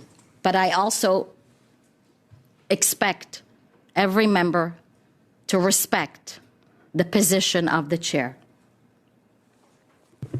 And likewise, I ask the chair to exercise neutrality, as chairs are expected to do, notwithstanding your affiliation to the Liberal Party of Canada, and allow members latitude to get their point across without unnecessary interruptions. Point of order, Madam Chair. Look, the suggestion that the chair has in any way been impartial at any point during today's meeting or any of these proceedings is factually incorrect, Mr. Brock.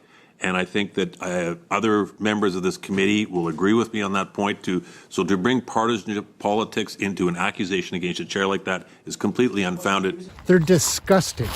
Mark Maloney, you're full of it, man. Phony, baloney, jabroni. You're an idiot. That's exactly. I was reminding her. So listen, I appreciate that, Mr. Maloney. I really do, and I appreciate Mr. Brock, but he wasn't, and if he was, it would be ridiculous based on how I act in this committee or any other committee. So let's move on. I'm okay with it now. Ms. Lanceman, I'll give you back the floor, but please try and be relevant. I'm going to continue because I couldn't get a point out before you called irrelevance on me, Madam Chair. And I know that you may not like the facts of the matter, but that doesn't mean that you can censor a member and in any way ask a member of the House of Commons to leave a committee. I think that's out of line, and I'm going to put that on the record. All of that to say is that we were going to get to a study on anti-Semitism, where members of this committee heard from witnesses from across the country, and I'll make my point again because I was interrupted a number of times, and since that study, we have only seen this issue get worse in this country. So it is astounding to me that members of this committee who were part of that study, who purport to take this issue seriously, don't want to get to this study. So as such, and to prove that, first of all, I don't have to prove that the issue has gotten worse in this country because it has. All you have to do is look at the encampments on university campuses, the shootings in cities, the violence in the streets. But since the committee doesn't want to get there, I have a motion to prove to everybody at home that this committee is blocking the study of the anti-Semitism. So, Ms. Lanceman, we have a motion already on the table. And I have a motion, and I'm allowed to put a motion down, Madam Chair. Wait now, just give me a minute. Confer, just give me a minute. You cannot put a motion on the floor if we have a motion already. Oh. I will then ask for unanimous consent to move that the committee proceed to the consideration of the draft report on anti-Semitism and additional measures that could be taken to address the valid fears that are being expressed by Canada's Jewish community, and ones that have been expressed by Canada's Jewish community since that. So I'll ask for unanimous consent to move to this motion to show everybody at home that this party is not serious about this issue, that this government hasn't taken this All issue right, so, seriously. I'm going to suspend for a few minutes to get clarification as to whether you're even allowed to do that. So suspend a few minutes.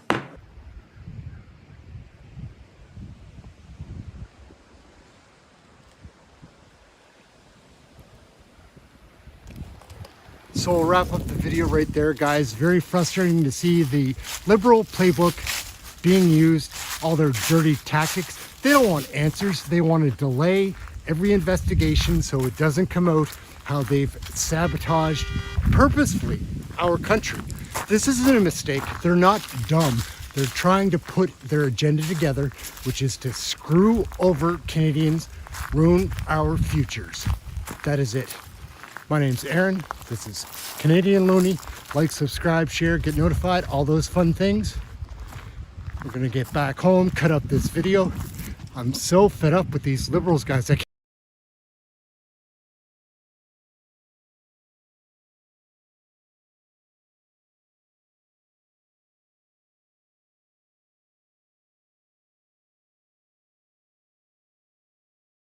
Is out of hand. All of these committees, man, this is the state of our country now. I'm not trying to play games. He was first on the left, you were on the right, both had your hands up. From my interpretation... He had his hand up, Mr. Chair, he had his hand up before it began. Mine was clearly up when you began the meeting. So he actually pulled his hand down. I've been patient here. It was Conservatives that asked for this hearing along with the bloc. I think it's incumbent upon the committee to start with those that requested the meeting and then give us and allow the committee to decide its business. So if you'd like, I'd like to start that pursuant to Standing Order 108. Mr. Kellaway, you have your hand up. Go ahead. No, and with respect to Mr. Albus and everyone there, I didn't put my hand down. I don't know if there's a timeout function on this particular piece of software or there's a glitch in the system, but I did not put my hand down. I didn't touch the computer, so it wasn't performed by me. So I can only say that I didn't touch a bloody thing. My hand was up first, and then you can make your decisions. Oh, yeah. The greatest democracy on earth in Canada, right? Like, let's watch how it functions. Let's take a peek. My hand was up first. Come on. Welcome to meeting number 4 of the Standing Committee on Transport, Infrastructure and Communities. Today's meeting is taking place in a hybrid format and members are attending. Yes, Mr. Kellaway. Sorry to interrupt. I want to making sure my hand is up, just up to be on the speaking order, if that's possible. I'm not sure. I have your hand up, Mr. Kellaway, and I have Mr. Albus's hand up as well. Okay, thank you. Point of order. Attending in person. Let me just get through this, guys. My hand was up first. I have a point of Mr. order Chair. from Mr. Lawrence before I go to those with their hands up. Mr. Lawrence. Just a quick clarification there, point of order. Mr. Albus, the Zoom does recognize left to right, and Mr. Albus is first there, just for the point of order. What's that? Yeah, I was going to put my hand up. Yeah. So I had, I'll go to you. Well, I had Mr. Kellaway first with his hand up. He did put his hand down. Zoom recognizes left to right there. So Mr. Albus was first, and so by rule, you have to recognize him first. Okay. It was the other way first. I don't. He put his hand down. So how did that switch over? I don't know. I didn't put my hand down. Yes, I didn't you touch did. a thing. Well, to be frank, I didn't touch a bloody thing on my computer. I'm in first here, so I would ask the floor, please. Just to note, though, in all honesty, I didn't touch anything on this computer. Mr. Chair? Would if it I go may? to somebody who's speaking? Okay, motion for the consideration of the committee today that pursuant to Standing Order Hold on a 108. second, Mr. Albus. I'm just conferring with the clerk. And I'm just trying to figure out why Mike Callaway was in the top left, you were in the top right, both with your hands up, and then it switched over. That's all Well, now I'm asking. someone switched off mine here, so I would just like to be able to continue, sir, because we did request, Conservatives and the Bloc did request today's meeting. So I think it's incumbent upon the chair to allow us to go first. I mean, I can. I also Okay. want to do right by Mr. Great, Kellaway. thank Mr. you. Kellaway, That pursuant to you had your hand up first. Do you want to cede the floor to Mr. Albus? Well, I had it up first, so I was planning But to go I had first. the floor here, so it's, Mr. Chair, Okay, I so I'm think gonna you have to rule on Mr. this. Albus, I'm not trying to play games. He was first on the left. You were on the right. Both had your hands up. From my interpretation, He had his hand up, Mr. Chair, he had his hand up before it began. Mine was clearly up when you began the meeting. So he actually pulled his hand down. I've been patient here. It was conservatives that asked for this hearing along with the block. I think it's incumbent upon the committee to start with those that requested the meeting and then give us and allow the committee to decide its business. So if you'd like, I'd like to start that pursuant to Standing Order Mr. 108. Kellaway, you have your the hand up. committee- Go ahead. No,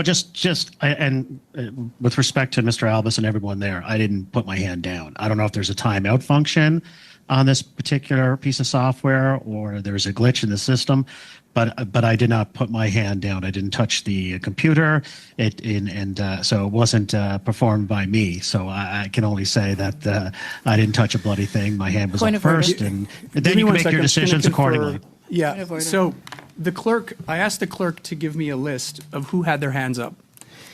He had looked at me and said, Mr. Kellaway has his hand up. I said, I know. And then he said, Mr. Albus has his hand up. I said, I know. And he started a list, which is why when it switched over, I said, well, how did this switch over? He goes, I don't know, but he has Mr. Chair, the list. I did start my... So I took this out of my own, right? And so I'm going to recognize Point of Mr. order. Kellaway because the Point of order. clerk is the Point of one who order. took, I'll turn it over to you for a point of order, but I'm going to recognize Mr. Kellaway because it was the clerk who took the list of those that were Decided speaking. that, I would appreciate you hearing interventions from Dr. Lewis and myself.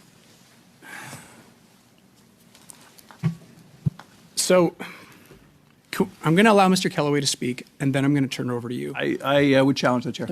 Challenge that decision. You can do that, but I want you to know, colleagues, with everything going on, I basically asked the clerk to be the one to take note of who was the first to have their hands up. Mr. Chair, there's no In case I was debate. reading my notes. There's no debate on this motion. The clerk, I just want you to know, the clerk did that, and therefore, I'm just putting it out there for everyone. So challenge the chair. This is something that cannot be debated. So Recorded vote. We'll go to a vote, and we'll go to a recorded vote.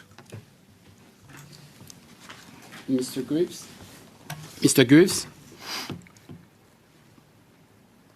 Yes, I vote yay with the chair. Thank you. Mr. Kellaway? Yes. Mr. Watram? I vote yes. Ms. Nguyen? I vote yes. Mr. Albus? Nay. Mr. Lawrence? Nay. Ms. Lewis? No. Mr. Muse? Nay. Monsieur Barcelou-Duval? No.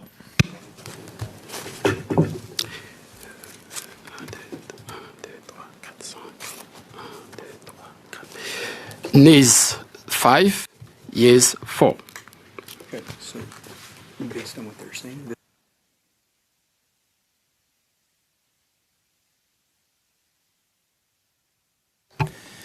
Okay, Mr. Albus, I've switched the order. It's now you first, then Mr. Kellaway, and then Mr. Lawrence, if Mr. Lawrence still wants to speak. Thank you, Chair, and Okay. thank you, committee members. That pursuant to Standing Order 108, the committee urgently undertake a study of the Canada Infrastructure Bank decision to provide $1 billion in low-interest financing to BC Ferries for the purchase of new vessels from a Chinese state-owned shipyard. The committee hold one meeting to receive testimony from the following witnesses for an hour each, separately, and that this meeting be convened as efficiently as possible within 30 days following the adoption of this motion. 1, the Minister of Housing and Infrastructure. 2, the Minister of Transport and Internal Trade. 3, the CEO of the Canada Infrastructure Bank. 4, the CEO of BC Ferries. And immediately following the conclusion of witness testimony at the meeting, the chair be instructed to recognize a member from an opposition party for the purposes of considering a motion containing recommendations related to the study, and not more than 1 hour be provided for debate on the motion, and that every question necessary to dispose of the motion be put before the meeting can be adjourned. And en français, Merci, mais non. this motion to the clerk in both official languages for circulation, and I'm prepared now, if you see it in order, to start the debate on said motion. I do have my thoughts. Just let me know if I have the floor to continue at this time, or if you want to give it a moment to send it to all members. Thank you. Thank you very much, Mr. Albus. I have confirmed we have received it. He is going to circulate it. I see Mr. Kellaway's hand up. Is that because you haven't received it, Mr. Kellaway?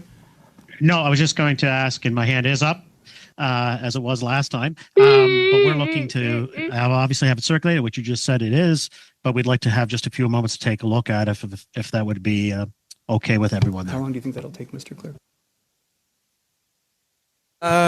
So I'm going to suspend for about 5 minutes just to make sure everybody gets a copy of it, and then we can review it, and then Mr. Albus, the floor will be yours to speak to the motion. Yeah, Thank you. That works for everyone? Okay, this meeting is suspended. It just keeps spinning further out of control. This meeting is crazy. Kellogg is a bum. This is crazy, guys. This is committee. It's supposed to be serious. It's a joke. This meeting back to order. I will turn the floor over to Mr. Albus first, and then I had Mr. Barcelou-Duval on the list, followed by Mr. Kellaway, and then Dr. Lewis. So, Mr. Albus, the floor is yours, sir. Thank you, Mr. Chair, members of the committee. Appreciate that this is not an easy time for any of us, but as I said at our first meeting, this is an issue that I think the Transport Committee needs to be seized with. Essentially, we have found a continuing story of where we find new insights as to what the government is doing, and it's not good. Originally, when I pressed the Minister of Transport on this in the House of Commons, she actually said that she wrote a letter outlining her concerns that the BC Ferries, which is owned by the good people of British Columbia, was purchasing ships. And I won't go through the whole June 16th, 2025 letter. Remember, this was only about 3 weeks ago. But I'm just read the first paragraph and the last. It is with great consternation and disappointed that I learned of BC Ferry's recent announcement that it has selected China Merchants Industry Weihai shipyards to build 4 new major vessels. And the last paragraph, I am dismayed that BC Ferries would select a Chinese state-owned shipyard to build new ferries in the current geopolitical context. And I ask that you verify and confirm with utmost certainty that no federal funding will be diverted to support the acquisition of these new ferries. And yet, we find out through the media that the hapless new Minister of Housing and Infrastructure knew nothing of a $1 billion loan agreement that had been signed by the Canada Infrastructure Bank, essentially financing with taxpayer dollars the outsourcing of Canadian jobs to the shipyard in China. Imagine my shock, Mr. Chair, that we learned that during a time of unjustified steel and aluminum tariffs, where people are receiving pink slips for their jobs because of these American tariffs, that we find that they find that their own government is actually using their tax dollars to subsidize jobs and economic activity outside the country. And so I think it's completely on us as a committee to demand answers from both the Minister of Transport and Internal Trade and the Minister of Housing and Communities, because they do not appear to be on the same page. And anytime we're talking about scarce public taxpayer dollars, effectively incentivizing other corporations to do the same, Mr. Chair, to seek financing for a project, I don't understand how this is even within the Canadian Infrastructure Bank's mandate. And that's why the CEO of the Infrastructure Bank itself has been called in our motion specifically. Now, obviously, BC Ferries, there's a lot of questions. I've spoken to many reporters in British Columbia who have a number of different questions outlining the procurement and some of the details that come with this. But again, my focus is largely on getting answers so that people can know whether or not their government, remember the government that said elbows up, Canada strong, we can build it together, is in fact actually financing the outsourcing of Canadian jobs. And it doesn't seem that anyone up until the Conservatives, and I also should thank my colleague from the Bloc, for supporting this emergency meeting today so that we can bring this important issue forward. Mr. Chair, last thing I'll just simply say, Conservatives are demanding answers for concerned Canadians, many who are facing job losses in their communities over unjustified steel and aluminum tariffs, and yet they read in their newspapers that their own governments, both provincial and federal, and particularly as a federal member of parliament, I find it outrageous that the Crown Corporation, known as the Canadian Infrastructure Bank, is actively financing the outsourcing of Canadian jobs. This is wrong. We need to have some answers to the government's true position on this, because we have conflicting reports that have played out over the media, and I really do hope that this committee can get behind this particular motion and that we can have those ministers and CEOs of these corporations and from the Canadian cabinet come and actually answer our questions, as uncomfortable as they may be. Thank you, Mr. Chair. Thank you very much, Mr. Albus. Mr. Kellaway. Thanks, Mr. Chair. I appreciate the time. Just on the motion here, a couple of things come to mind. I don't believe that we should conclude a study or make recommendation without careful consideration to any study. So from my point of view, any report should have expert analysis done by the committee's analyst, and we shouldn't guillotine or presuppose the witness testimony by making recommendations right after. We should hear from the witnesses first, so we shouldn't basically presuppose the outcomes of the study. For example, a member is more than welcome to make a motion, undertake a report, but that should be done by analysts following witness testimonies. So from our prerogative, we would look to strike that last paragraph of the Conservative motion, and I put that up there for consideration. Thank you. Oh, yeah. Okay, what would the last, so starting with and immediately following the conclusion, is that correct? Okay. Do members all understand the amendment put forward by Mr. Kellaway? And what I'd like... This 1064 is not necessary. It's not urgent. It is not in the mandate of this ethics committee. And Chair, for that reason, I move that we adjourn this meeting. Point of order. Mr. Chair, I request a recorded vote on this. Thank you. That's fine. Mr. Chong. Point of order. It's point not, of order, Mr. Chair.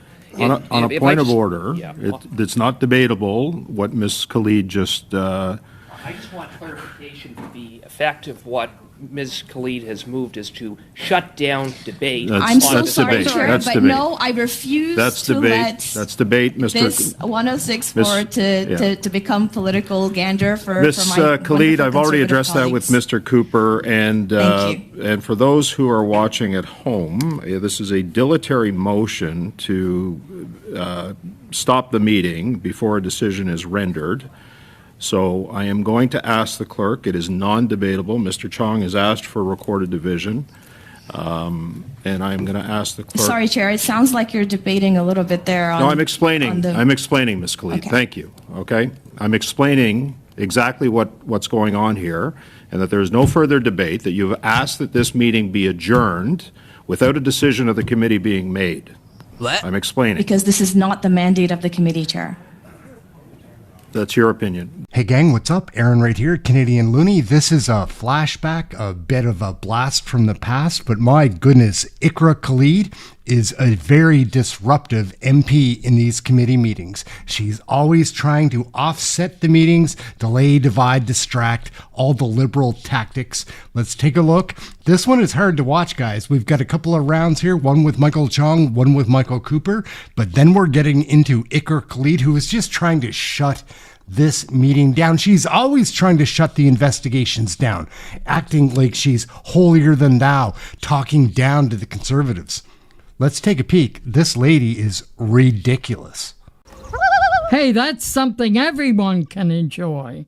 Chair, now, when I drop the gavel, I saw Mr. Chong, Mr. Cooper, Mr. Ellis, Mr. Berthold, and then Ms. Khalid came up. So I'm going to start. I'm so very sorry, Chair. I thought that I had requested that I be second after, and I have given notice. I had my hand up. I would really appreciate that, Chair. Sorry, Ms. Khalid, but the meeting hadn't started. I didn't hear your comments But I because did I was let you know talking my intentions. to the analysts. Point of order.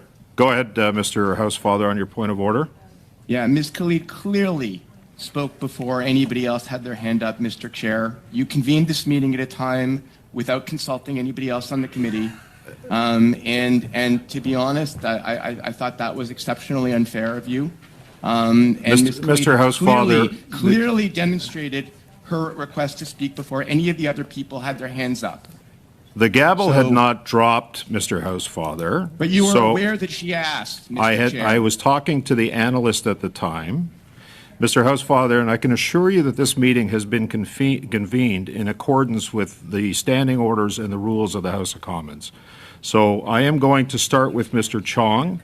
I'm going to keep the list, and Ms. Khalid, you will go when you're recognized on the floor. Mr. Chong, you have the floor. Go ahead. March 28th, 2024, tabling of the Winnipeg lab documents, which contained the government's own findings, concluding that the People's Republic of China and its entities infiltrated Canada's top microbiology lab, a national security breach representing a very serious and credible threat to Canada. And given that access to this information had been denied to Parliament and all Canadians by the government for several years, the committee undertake a study pursuant to Standing Orders 108, 3, H, 6, and 7 of the collection and transmission of information and intelligence within the Government of Canada and the government's reliance on its overclassification to deny access to it by Parliament and Canadians, provided that the committee report its findings to the House and call the following witnesses to appear. A, the Departmental Security Officer, Executive Director of Security, Public Health Agency of Canada, the Deputy Minister of Health, Dr. Stephen Lucas, the Vice President, Infectious Diseases Branch, Public Health Agency of Canada, Dr. Donald Shepard, the Vice President, National Microbiology Laboratory Branch, Public Health Agency of Canada, Dr. Guillaume Poliquin, the President of the Public Health Agency of Canada, Heather Jeffrey, the Minister of Health, the Honourable Mark Holland, the Director of the Canadian Security Intelligence Service, David Vigneault, the Deputy Clerk of the Privy Council and National Security and Intelligence Advisor to the Prime Minister, Nathalie Drouin, and the Minister of Public Safety, Democratic Institutions and Intergovernmental Affairs, the Honourable Dominic LeBlanc.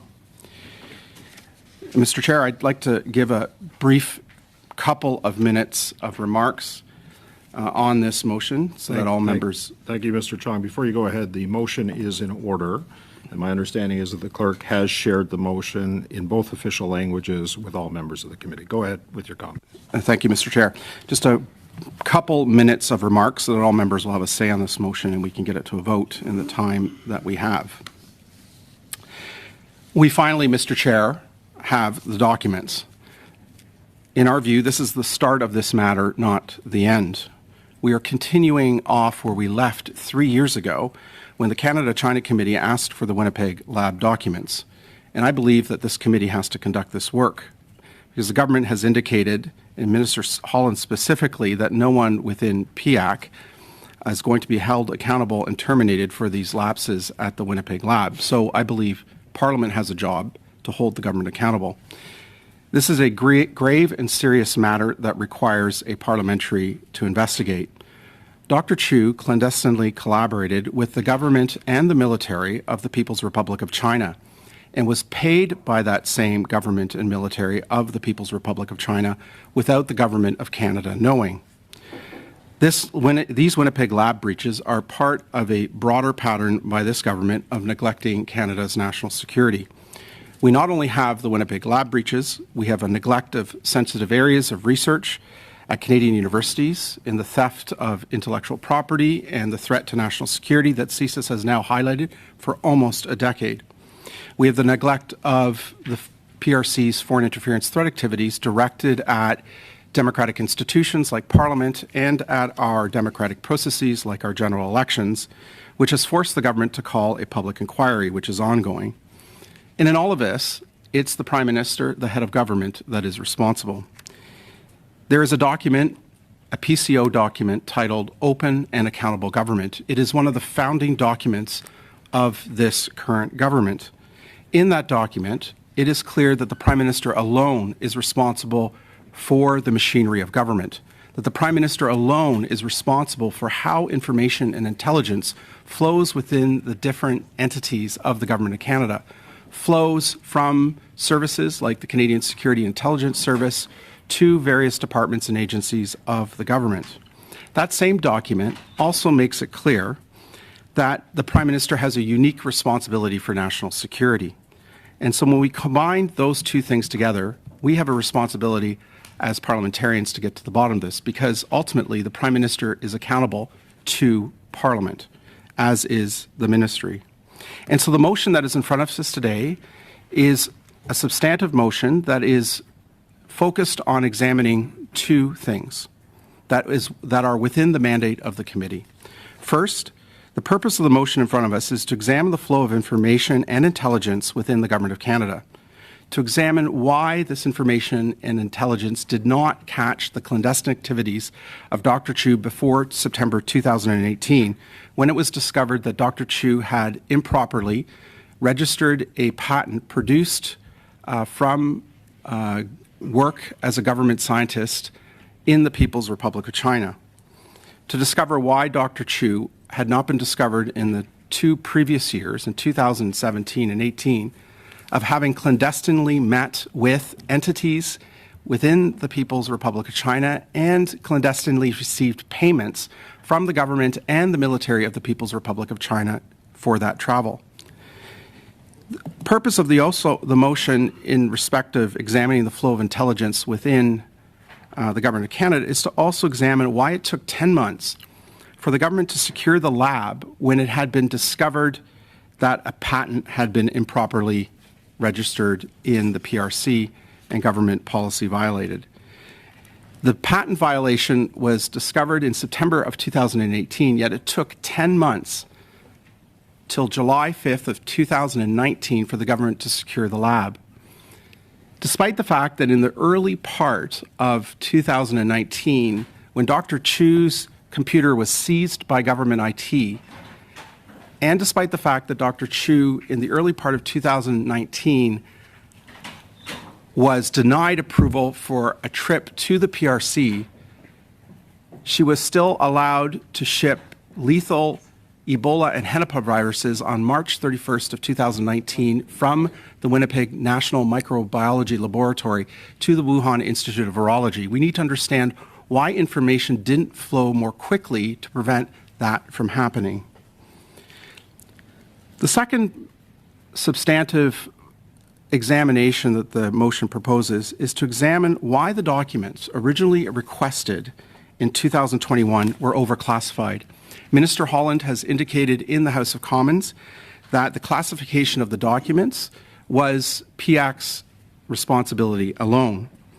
And so we need to understand why officials at the Public Health Agency of Canada incorrectly classified these documents and denied a parliamentary committee this information. And that's why, Mr. Chair, all of the witnesses, with the exception of 2 witnesses, exception of 3 witnesses, I should say, are witnesses that are from PIAC. That is why we're asking for the Departmental Security Officer to appear. It was that position that originally flagged the violation of government policy in the registration of a patent in the People's Republic of China. It's why we're calling other officials from PIAC to understand what broke down in transmitting information that a parliamentary committee had ordered 4 times to Parliament and its committees. Oh, yeah. I speak in support of the motion, and let me say at the outset that this national security breach is about as serious as it gets. A national security breach that occurred at Canada's highest security lab that is responsible for handling and studying some of the most dangerous pathogens and viruses. For 3 years, this Prime Minister has been anything but transparent. Instead of informing Canadians about this massive national security breach that took place under his watch, he covered it up.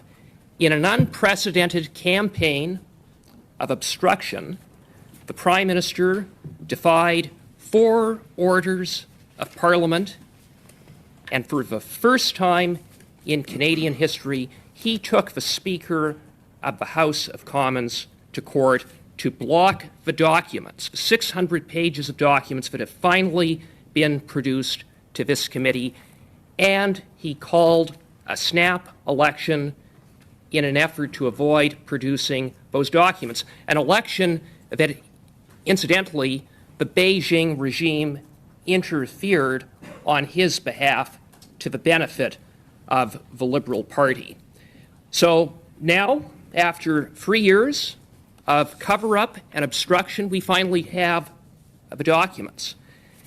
And what is evident upon reviewing these documents is that there was a massive breakdown with respect to the flow of intelligence and information within the Government of Canada. And that is one of the central matters for which this motion seeks to get to the bottom of. To underscore the degree to which there was a breakdown with respect to information and intelligence, the President was unable to really shed any light as to the content. Mr. Brock, we have a point of order from Ms. Khalid. Go ahead, Ms. Khalid. I've stopped your time. You have 2 minutes left. Go ahead. Thanks, Chair. We're just questioning relevance. I understand that the topic that Mr. Brock is highlighting is in study in a number of different committees. We are here on a very specific issue about the surveillance of government employees through government technologies with departments, and I would prefer, and I think that the community would appreciate if Mr. Brock stuck to that topic. Gang, what's up? Aaron here, Canadian Looney. So I try to cover Canadian Parliament, the House of Commons. They've been on summer leave, summer vacation. Before that, there was a really quick session after the election. Before that, they were prorogued. So it's been a very frustrating time. But there are so many things that happen in the House of Commons that mainstream media doesn't cover. I try to cover it here. This is going to be an example of that. We're going to have our guy, Larry Brock. He is one of our favorites to watch on here. These committee meetings, investigations are great. We get to really see the face-to-face interactions between the politicians, the witnesses. We get down to the heart of it in these investigations. This investigation was never completed. Let's take a look at what goes on in committee. I would suggest subscribing just for the coverage of the committees that we do here. They're very insightful. Anyhow, let's take a peek, see if this wets your whistle. Let's take a look. Hey, that's something everyone can enjoy. We're going to go to our second round now, starting with 5 minutes. And Mr. Brock, you'll have 2.5 minutes coming up there, Mr. Green. Mr. Brock for 5. Go ahead.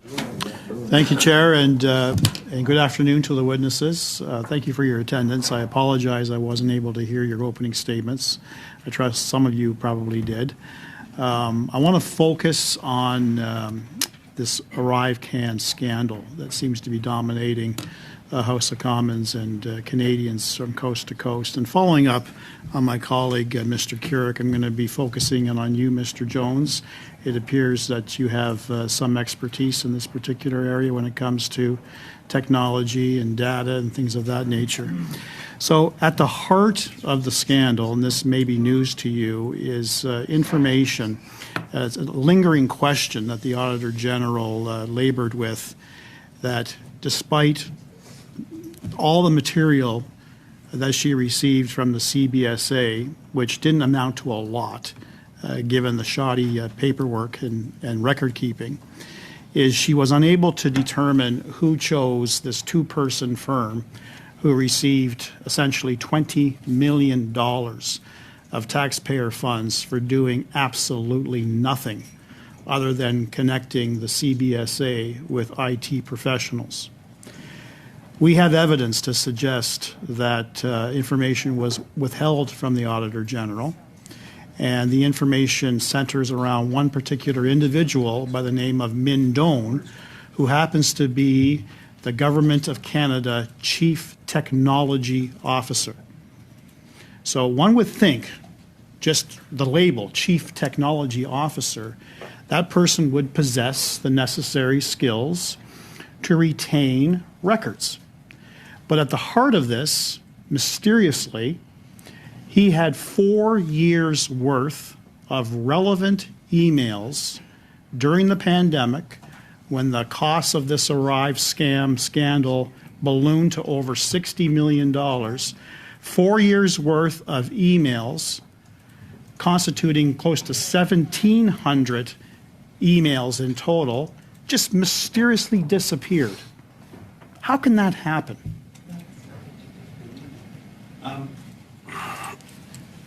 Without knowing the circumstances, I can come up with a lot of different scenarios in the IT world.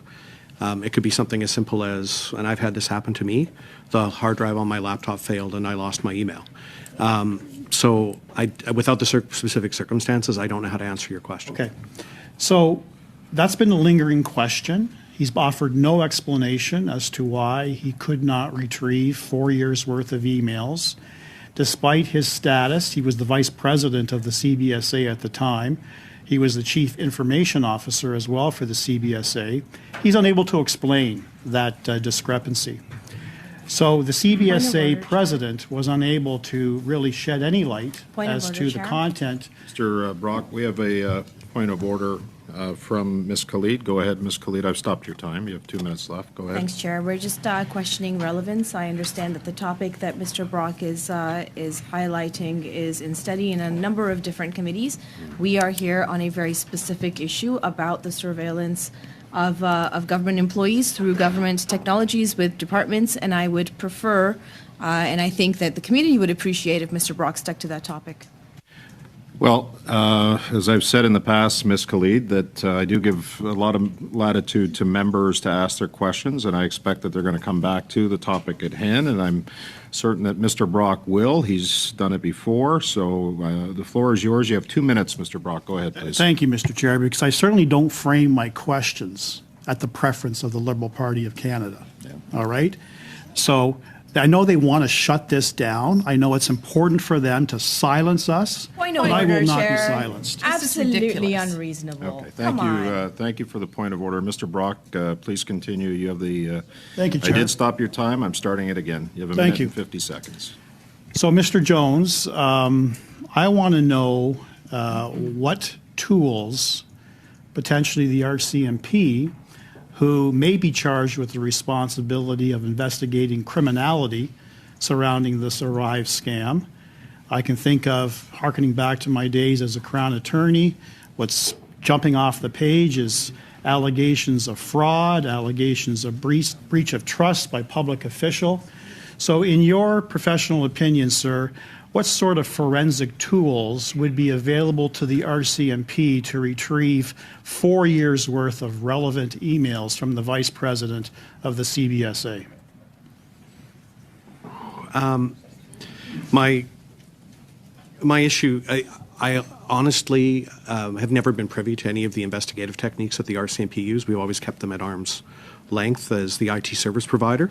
We certainly provide them with the base IT. What kind of tools would you adopt then? If, say, for instance, Erin O'Gorman, the president of the CBSA, actually took her job seriously and wanted to retrieve these emails, what sort of tools could you adopt? So if my colleague was asking for advice, certainly that's what we've established these contracts for in terms of the tooling that are required to retrieve information from government-owned devices. And there's a variety of tools depending on the type of device that would be used. I don't have a product list in front of me. I don't memorize, I actually never used these tools in my career. Possible to retrieve 4 years' worth of emails? It depends on the circumstances where they're located and how you would have to go about them. It's always very dependent on the circumstances. Specific. Yes, Case specific. very much.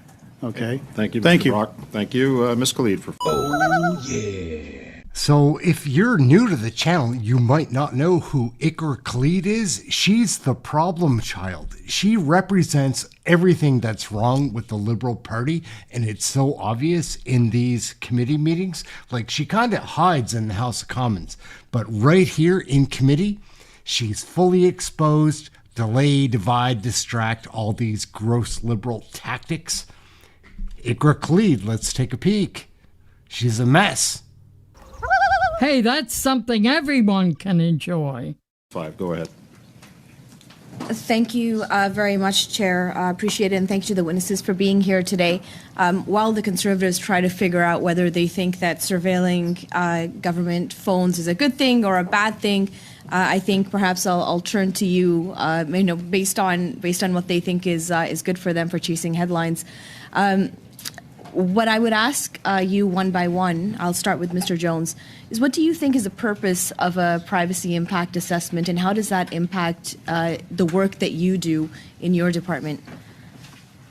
Well, I think for me, the privacy impact assessment hits multiple points. I think most primarily it's to ensure that we've struck the appropriate balance between the objectives that we have to do, for example, in the course of an administrative investigation, to protect the information and also follow through on the kind of the responsibilities that are conferred upon us in government with the privacy rights of our employees, and to make sure that we've gone through and done a thorough evaluation to make sure that we understand what those implications are, and we've either put in controls in place or we found a way to balance should we need to use a tool that's a little bit more invasive than we would like, to make sure that we found a balance. So, for example, that's why we put it in a lab, in a secret facility with security cleared people, very limited access. Like, I can't open the forensics lab, for example.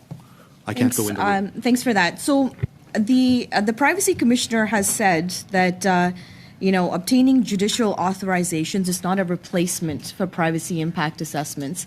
So where do you, in your opening remarks, you talked about, the fact that you have to get the warrants before you have those invasive procedures done. Where do you stand on that? Mr. Jones. We are not a law enforcement agency, so we have no path to obtain a judicial warrant. We do this under my authorities under the Financial Administration Act as the deputy head to conduct administrative investigations. But like I said, those are very limited in terms of scope, and these tools are used when it's necessary and they're required. So I'll give an example. We're not Shared Services Canada employees. We do not take our phones out of the country. If the phones or laptops, etc., if they are taken out of the country, we use these tools to confirm that there was no documents that were taken from the device, that there was no malicious software installed, etc. It's used to confirm our security status and security setting. That's an example of where we'd use these tools. Thank you. Mr. Mainville, same two questions, if that's okay with you. So the PIA, for government agency, it helps us balance our program and our responsibilities to enforce the Competition Act with privacy needs of Canadians. So that's what the PIA is. So the primary goal is to systematically assess and proactively address any potential risk associated to new or modified programs. Thank you. And Ms. Fox? Yes, so we agree with the Commissioner. It's not a replacement. Obtaining consent does not replace the obligations to have a PIA. We have a PIA since the program was created. We have updated it through some of the years. And the PIA covers the data that we collect. So we ensure that all the data that we collect is covered in our PIA and assessed against the privacy concerns. After discussion with the Office of the Commissioner, we agree with the office that based on where we're at, it would be a good idea to update that. So the tools don't make for a PIA. Just because you purchase a tool doesn't necessarily change the way you use the data, and that's why it wasn't done with as a PIA for the tool. But certainly we believe that it is appropriate at this time to update our PIAs, especially with some of the new direction that's coming out from the Treasury Board on this aspect. Thank you. I appreciate that. And coming back to you, what more can you do to engage with the Privacy Commissioner to ensure that trust in public institutions is maintained, especially when there's intrusive technology on people's phones that are employed by the government?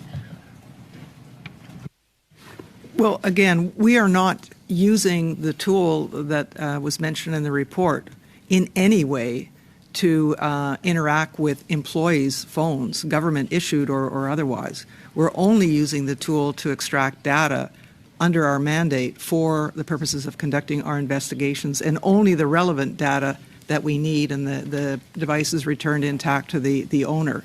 So, and again, we've put this under appropriate security measures in terms of standalone computer, limited access, and proper use of retention policies and so on. So, and we have engaged with the Privacy Commissioner as recently, the Office of the Privacy Commissioner as recently as last week, to just reconfirm our position on this. Thank you. And Mr. Jones, same question. It's a quick response, please. I actually have met the Privacy Commissioner. It was one of my first things when I took over this job, and it's to talk about how do we start to look at emerging technologies. This is one of those areas where, frankly, it's a best practice that we should have implemented, and that's why we're doing one now. Thank you, Ms. Khalid. Mr. Jones. Look inside yourself, Rosemary. Oh, yeah. Anyhow, gang, we're going to wrap this video up right there. In Canadian federal politics, the Canucks are represented by two separate yet unequal groups: the globalists who sold out and the opposition trying to salvage a country. These are their stories. As part of invoking the Emergencies Act, we are announcing the following immediate actions. First, we are broadening the scope of Canada's anti-money laundering and terrorist financing rules so that they cover crowdfunding platforms and the payment service providers they use. Let me be very clear. My principal concern when it comes to the illegal occupation and the illegal blockades is the economic harm that Let was me done be to very Canada. clear, Minister Freeland. Your words several times in the House referred to terrorism funding and money laundering. Are you saying you didn't use those words? I am speaking here today, and I am talking about the central motivation of our very serious And actions. I'm here to ask you questions, and I expect, unlike question period, I expect a response. So my response is, do you recall using the words terrorism funding and money laundering in the House and reporting outside the House? Yes or no, Minister Freeland? Gang, what's up? Aaron right here, Canadian Looney. So we have one of our favorites, Larry Brock. He is certainly one of those. But we also have Chrystia Freeland. She's one of the most detested politicians in Canadian history. How is she still in the House of Commons? Gosh only knows. Like, the legacy media propaganda, like, again, they enacted the Emergencies Act when they shouldn't have. That was declared by a judge. They're appealing it. It is straight up lying what she's doing here. You tell me in the comments, like, there is nothing sane about the way that this woman acts. Like, she's a tough nut to crack. She sticks to her non-answers right here in the committee investigation. And the reason that I'm showing this video now is because things have only gotten worse. They will whip out the Emergencies Act again whenever they want, freezing people's bank accounts like when they shouldn't have. We're going to see that here coming up in the investigation. Anyhow, Chrystia Freeland, you're such a mess. It's pathetic. Let's take a look. Hey, that's something everyone can enjoy. Mr. Freeland, you'll agree with me that the state-owned, taxpayer-funded Canadian Broadcasting Corporation reported on February the 10th, 2022, that the GoFundMe donations to the convoy protest came from donors located outside of Canada. You'd agree with that? I don't have the report in front of me, and I haven't memorized all CBC reports, but I'm prepared to believe you. In fact, they stated that the donations came from America, United Kingdom, France, Germany, Australia, New Zealand, and the Netherlands. You'd also accept that as fact? I don't see the article before me, but you say that's what it says. They even claimed that the convoy might be Russian funded. Do you recall that? Again, you're reading from the article. Yes. On March 21st, 2002, the CBC, without any explanation, without apology, without any clarity, retracted their story regarding the funding of the protest. You were aware of that? Again, I'm not speaking for the CBC. I'm speaking for I'm not the asking Ministry you to of speak Finance. for the CBC. I'm asking, were you informed that the CBC retracted the story, the false story, about foreign funding donations to the convoy? Again, Mr. Brock, I don't believe that the CBC is being interrogated here. I believe it's the government Just of Canada. answer the question, Minister Freeland. Were you aware, yes or no? It's a simple question. I don't have the article before me, and I'm not here to answer questions about the CBC and The its Deputy reporting. Prime Minister, the most senior cabinet minister, is not prepared to accept whether or not the CBC retracted a false story? I don't speak for the CBC, sir.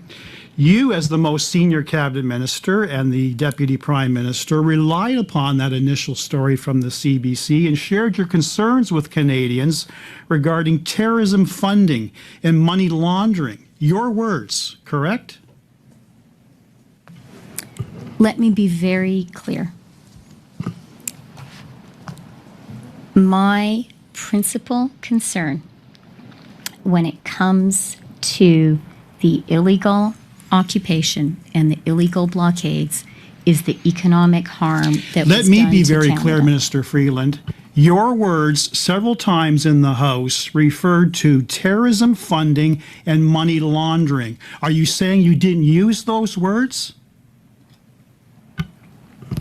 I am speaking here today, and I am talking about the central motivation of our very serious And actions. I'm here to ask you questions, and I expect, unlike question period, I expect a response.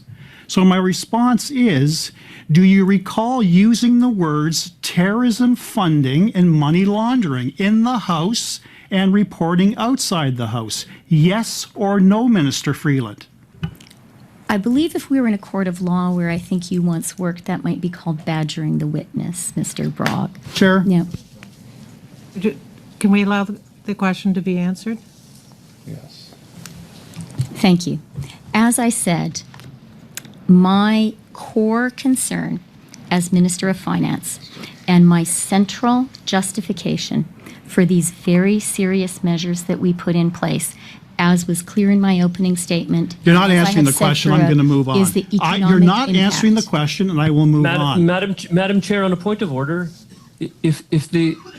it's entirely possible that Mr. Brock doesn't like the answers he's hearing, but the witness is entitled to provide an answer. If she could just be provided the opportunity to provide an Madam answer. Chair, the witness may not like the questions, but she's not entitled to establish her own facts in responding to an answer that is non-responsive and not relevant to the question. I'd actually just, we'll move back 20 seconds, allow you to ask your last question.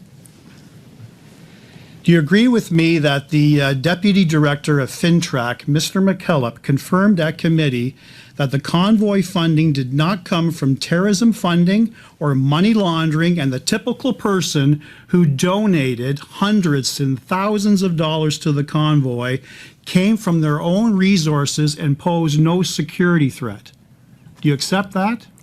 What I accept, Mr. Brock, is that the core threat was to the Canadian economy, to our reputation as a trading partner and investment destination. Thank you I for made the that clear in non-response, my Minister. opening remarks, and that is my view. Thank you for the non-response, Minister. Very helpful. We'll move. All right, so Chrystia Freeland is like explicitly dishonest in her answers, her non-answers, whatever you would call what she just displayed. It's so frustrating. And things are only going to be getting worse. Like now we have Carney, who is sinking the ship even deeper, faster. Like it's disgusting what's happening to our country. Like there are so many great people here, but our government is an issue. It's awful. We're going to watch Larry Brock now at the time questioning National Defense Minister Bill Blair, glug glug happy hour somewhere. At least he tries to appear to give answers. Let's take a look. It's all a big mess. Like, these liberals make a mockery of what used to be our democracy. Let's take a peek. Hey, that's something everyone can enjoy. Mr. Brock, you have 4 minutes. Good evening, Minister Blair. I want to sincerely thank you for attending today. And as an observation in line with Senator Harder, I really want to sincerely thank you for your candor and your willingness to respond appropriately to every question that has been put to you. You have been non-evasive and you have been giving us substantive answers. The whole process is to get to the truth, to determine whether or not there was a legal justification for the invocation of the act. Unlike the Deputy Prime Minister, who wasted 90 minutes of precious committee time, I sincerely thank you. I wish to start off, however, describing my bewilderment and astonishment that someone with your experience in government, someone with your experience in policing for several decades, someone who has participated in the invocation of emergency powers that have never been used in the history of this country, would not take notes. I find that absolutely incredible. I want to ask you very, very clearly, in any discussion with Cabinet or your officials in your department, are you telling this committee you did not keep any notes, no note-taking by you, regardless of the number of meetings? And Mr. Brock, that's in fact true. Thank you. I do not keep notes. I'm going to present to you a series of questions that, in my view, has seriously undermined the confidence of Canadians in this government as to the rationale behind the invocation of the act. I'm going to ask you whether you agree or disagree. Minister Mendicino has been under fire as of late in the House and in the press because he has made it abundantly clear that it was on the advice of nonpartisan law enforcement that the invocation of the act was established. We now know that neither the RCMP or the Ottawa Police asked the government to invoke the act, despite those claims. Do you agree or disagree? Because I do want to be very candid and forthright with this committee. The police did not ask me. Thank you. But if I may. Yep. But they did. No, you they answered did my answer question. I have limited time, sir. With all due respect, I have limited time. To be very clear, it's an important question you've asked, sir. They provided me with information that I acted upon and that I believe to be true. Thank that you. informed my subsequent decision Thank you, and Minister. support for the Emergencies Act. Thank you, Minister. Minister Mendicino also falsely claimed, misled Canadians in believing that the Freedom Convoy protesters set fire or attempted to set fire to an Ottawa apartment after locking residents inside, which, according to Ottawa Police, was not true. You accept that? In part. First of all, I'm aware that was not related to the protest. Thank you. I don't ascribe any other motive to anyone else. Thank you. Despite reports of illegal guns in the cabs of some truckers protesting in Ottawa, no gun charges have been laid to date. Despite claims by Minister Mendicino that women were threatened with sexual assault by protesters, no sexual assault charges have been laid to date. You accept that? If I may provide a clarification, I was advised by the RCMP that in their investigation of part of the blockades that were taking place in Alberta, that they did have reliable information and intelligence that there were firearms present. They subsequently conducted an investigation and they've laid charges. That matter is now before the court, and I'm not going to comment because it's inappropriate to do so. But in that case, there were firearms present and they represented a significant threat to public safety and to the police. In Alberta, there were no guns found in Ottawa. Again, that's information better provided to you by the police. I don't have all the particulars of their investigations, and I'm not going to comment. It's not appropriate to. Thank you, Mr. Brock. Point of order, Chair. This minister just inferred again that the guns found in Coots were somehow protesters, and that is not true. The RCMP have made it very, very clear that it's Point not of order, true. Madam Chair. I don't believe I'm not there is done. debate. I am not done. This is not a point of order. I'm not done. You can Is it- have your point. when What I'm is done. the point of order? Is it relevance? Because otherwise, Well, let him finish before you assess that. Can I be the chair, please, Mr. Mott? It's not a debate. Well, out of respect, trying to correct allow him a to false finish the statement. point of Mr. order. Brock, we will allow Mr. Motts to speak. Thank you, Madam Chair. I think it's important that this committee hear accurate information, that Canadians do want accountability and transparency, but to suggest, even remotely, to infer that the firearms in Coots were somehow related to the protesters, we all order, know Madam is Chair. false. And the witness's RCMP testimony has made stands, it clear, and this member the is not RCMP has raising a made- point of order, Madam Chair. The RCMP has made it clear that that is a criminal organization that had no ties to the protesters. So don't suggest anything otherwise. We leave it at that. Ms. Van Dyne, please go ahead. I would like a ruling on the point of order, Madam Chair. It's not a Madam point Chair, of I'd like to order. Go speak to ahead. the same point of order. I just indicated it's not a point of order and asked Ms. Van Dyne to go ahead. We'd ask that speech making then be struck from the record because you can't bootstrap your time by raising non-existent points of order to voice your disagreement with a witness's testimony. It's inappropriate, and I think Mr. Motts is beyond that. When a statement is false, you have to correct it. Or else what are we doing in this House?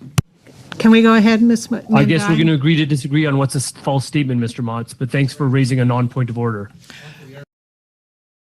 So, folks, what do you think of all that? Like, I would recommend subscribing to my channel. Come and watch some of the videos. Like, Parliament is back in session. Because of the relationships that you have with other countries, because of the collaboration that you have with other countries, despite the politics that goes on in this room, we are safer, and I want to thank you for that. We are safer, and I want to thank you for that. Your government issued a visa to somebody who was allegedly in a 2015 ISIS propaganda video, who then planned a mass casualty event outside of Toronto with a target in our city, in our country's largest city. The RCMP foiled that plot with intelligence from the French. Are you really telling Canadians that that's how our system should work? He's been here for 6 years. We are safer. Oh, yeah. Hey, gang, what's up? Aaron, Canadian Looney. I'm from Nova Scotia. I bought a hat. We've got one over there, too. That's for Canada. Anyhow, we're going to get into Liberal Whip Mark Garretson. We saw him in the intro. He's a disaster. Fortunately, we have Melissa Lantsman here who's going to open things up and be questioning Minister Dominic LeBlanc, who is one of the happy hour gang, like of the Liberal Kool-Aid drinking party. Let's take a peek. This committee is very interesting. We cover Canadian Federal Parliament right here. Come and watch. It's interesting all the time. All of these distractions that have been going on through the news all summer, this Trump tariff trade war, these issues are bullshit. Like, these are the real issues. Like, I follow Canadian politics, like, and these are the issues in Canada. Let's take a peek. Hey, that's something everyone can enjoy. We'll start our second rounds of questions now with Ms. Lantsman. Please go ahead, 5 minutes. Minister, I'm going to jump right in my questions because you've had a month to answer these questions. But you said in your opening statement, I'm going to quote you, this is the way that the investigation, that the way that the investigative and national security system should work. Your government issued a visa to somebody who was allegedly in a 2015 ISIS propaganda video, who then planned a mass casualty event outside of Toronto with a target in our city, in our country's largest city. The RCMP foiled that plot with intelligence from the French. Are you really telling Canadians that that's how our system should work? He's been here for 6 years. Mr. Chair, what I'm saying to Canadians is that the moment the government of Canada became aware of concerning information regarding this individual, all of the appropriate steps were put in place by CSIS and the RCMP, which culminated in the arrest on the 28th of July. And thank God, as Ms. Landsman said, the potential serious risk or violence was averted. With respect to the information regarding the immigration processing, the Immigration Department will be here later and are in a position to speak to the specific steps that an applicant, whether for asylum or permanent residency, and we're looking at the security check system. Yes, the Minister, security by my count, there's system. about 6 security checks in the documents that you dumped on this committee 50 minutes before it started. Do you really think that the system is working if somebody like this, who's an alleged ISIS terrorist, who, if he was even a little bit more productive, would have resulted in mass casualties in Toronto? Do you really think that that's how the system should work? Do you really think that this is not a colossal failure of your government? I am very proud of the work that the RCMP and CSIS did in thwarting this particular case. I think, as Mr. Gallivan indicated, if you look at the tens and hundreds of thousands of these cases that are reviewed every year as people seek asylum, submit asylum claims, or apply for various visas, we necessarily rely on the work of our security agencies. We're always looking at ways to strengthen and evolve that posture as the threat context, as Ms. Lloyd said, evolves. But in this case, I am satisfied that when the Government of Canada was aware or could possibly have been aware of this information, all of the steps were taken. They were aware 6 years ago when he came in. And speaking of that, we heard speculation, Ms. Glassman, you can't assert something like that if you're... He's been here for 6 years. It's just a known fact from your own documents. But you said to assert that people were aware of some information that came to light recently 6 years ago is wrong. There is speculation that he was brought in under the Syrian refugee program. Is this correct, yes or no? I'm not sure I can speculate on the particular immigration status and program, and I'm not sure what part of that might be subject to the criminal trial, but you could certainly ask the Immigration Department that question. Do you believe that if he was brought under this, if he was brought in through this stream, the government promised increased screening on asylum seekers in this country? Do you believe that after everything we know today, that your government is doing its job on that? But again, I don't want to give credence to the premise that you ask because I don't have that information. So I want to be very precise that you don't link his arrival to a particular immigration program. The Immigration Department, I think, can provide you with those facts. I don't have them, but I don't want, in answering your question, to appear to confirm that because I don't have that information. I am satisfied that both the security services and the RCMP with the Immigration Department have in place a series of rigorous screening and background checks that take place. You heard Ted talk about biometric screening, 6 different databases. We heard the interim director of CSIS talk about 300 agreements, 150 different countries.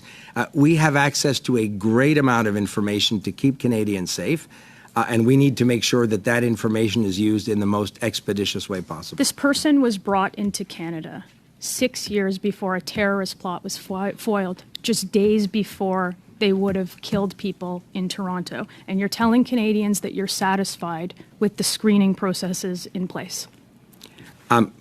As I said in my opening comments, this person and the nature of the allegations which ultimately led to the investigation and arrest came to our attention in June. And this person from that point on was obviously under the appropriate surveillance to ensure that any threat was mitigated and led to the ultimate arrest on the 28th of July. Thank you, Ms. Landsman. We go now to Mr. Gerritsen. 5 minutes, please. Thank you. Oh, yeah. This next clown coming up, this is the Liberal whip now. He's going to be playing a big role in the House of Commons coming up in the next session. This is Mark Gerritsen. He's unlikable. Everything about him is suspicious. He's a weirdo and a creep. Not a fan. Let's take a look. He's always beaking off. He's going to play a big role, for the Liberal caucus coming up in the fall. Let's check him out. He's gross. Hey, that's something everyone can enjoy. And I just want to start by thanking the committee for voting in favor of the Liberal motion to study this, because I think it's extremely important that we do that.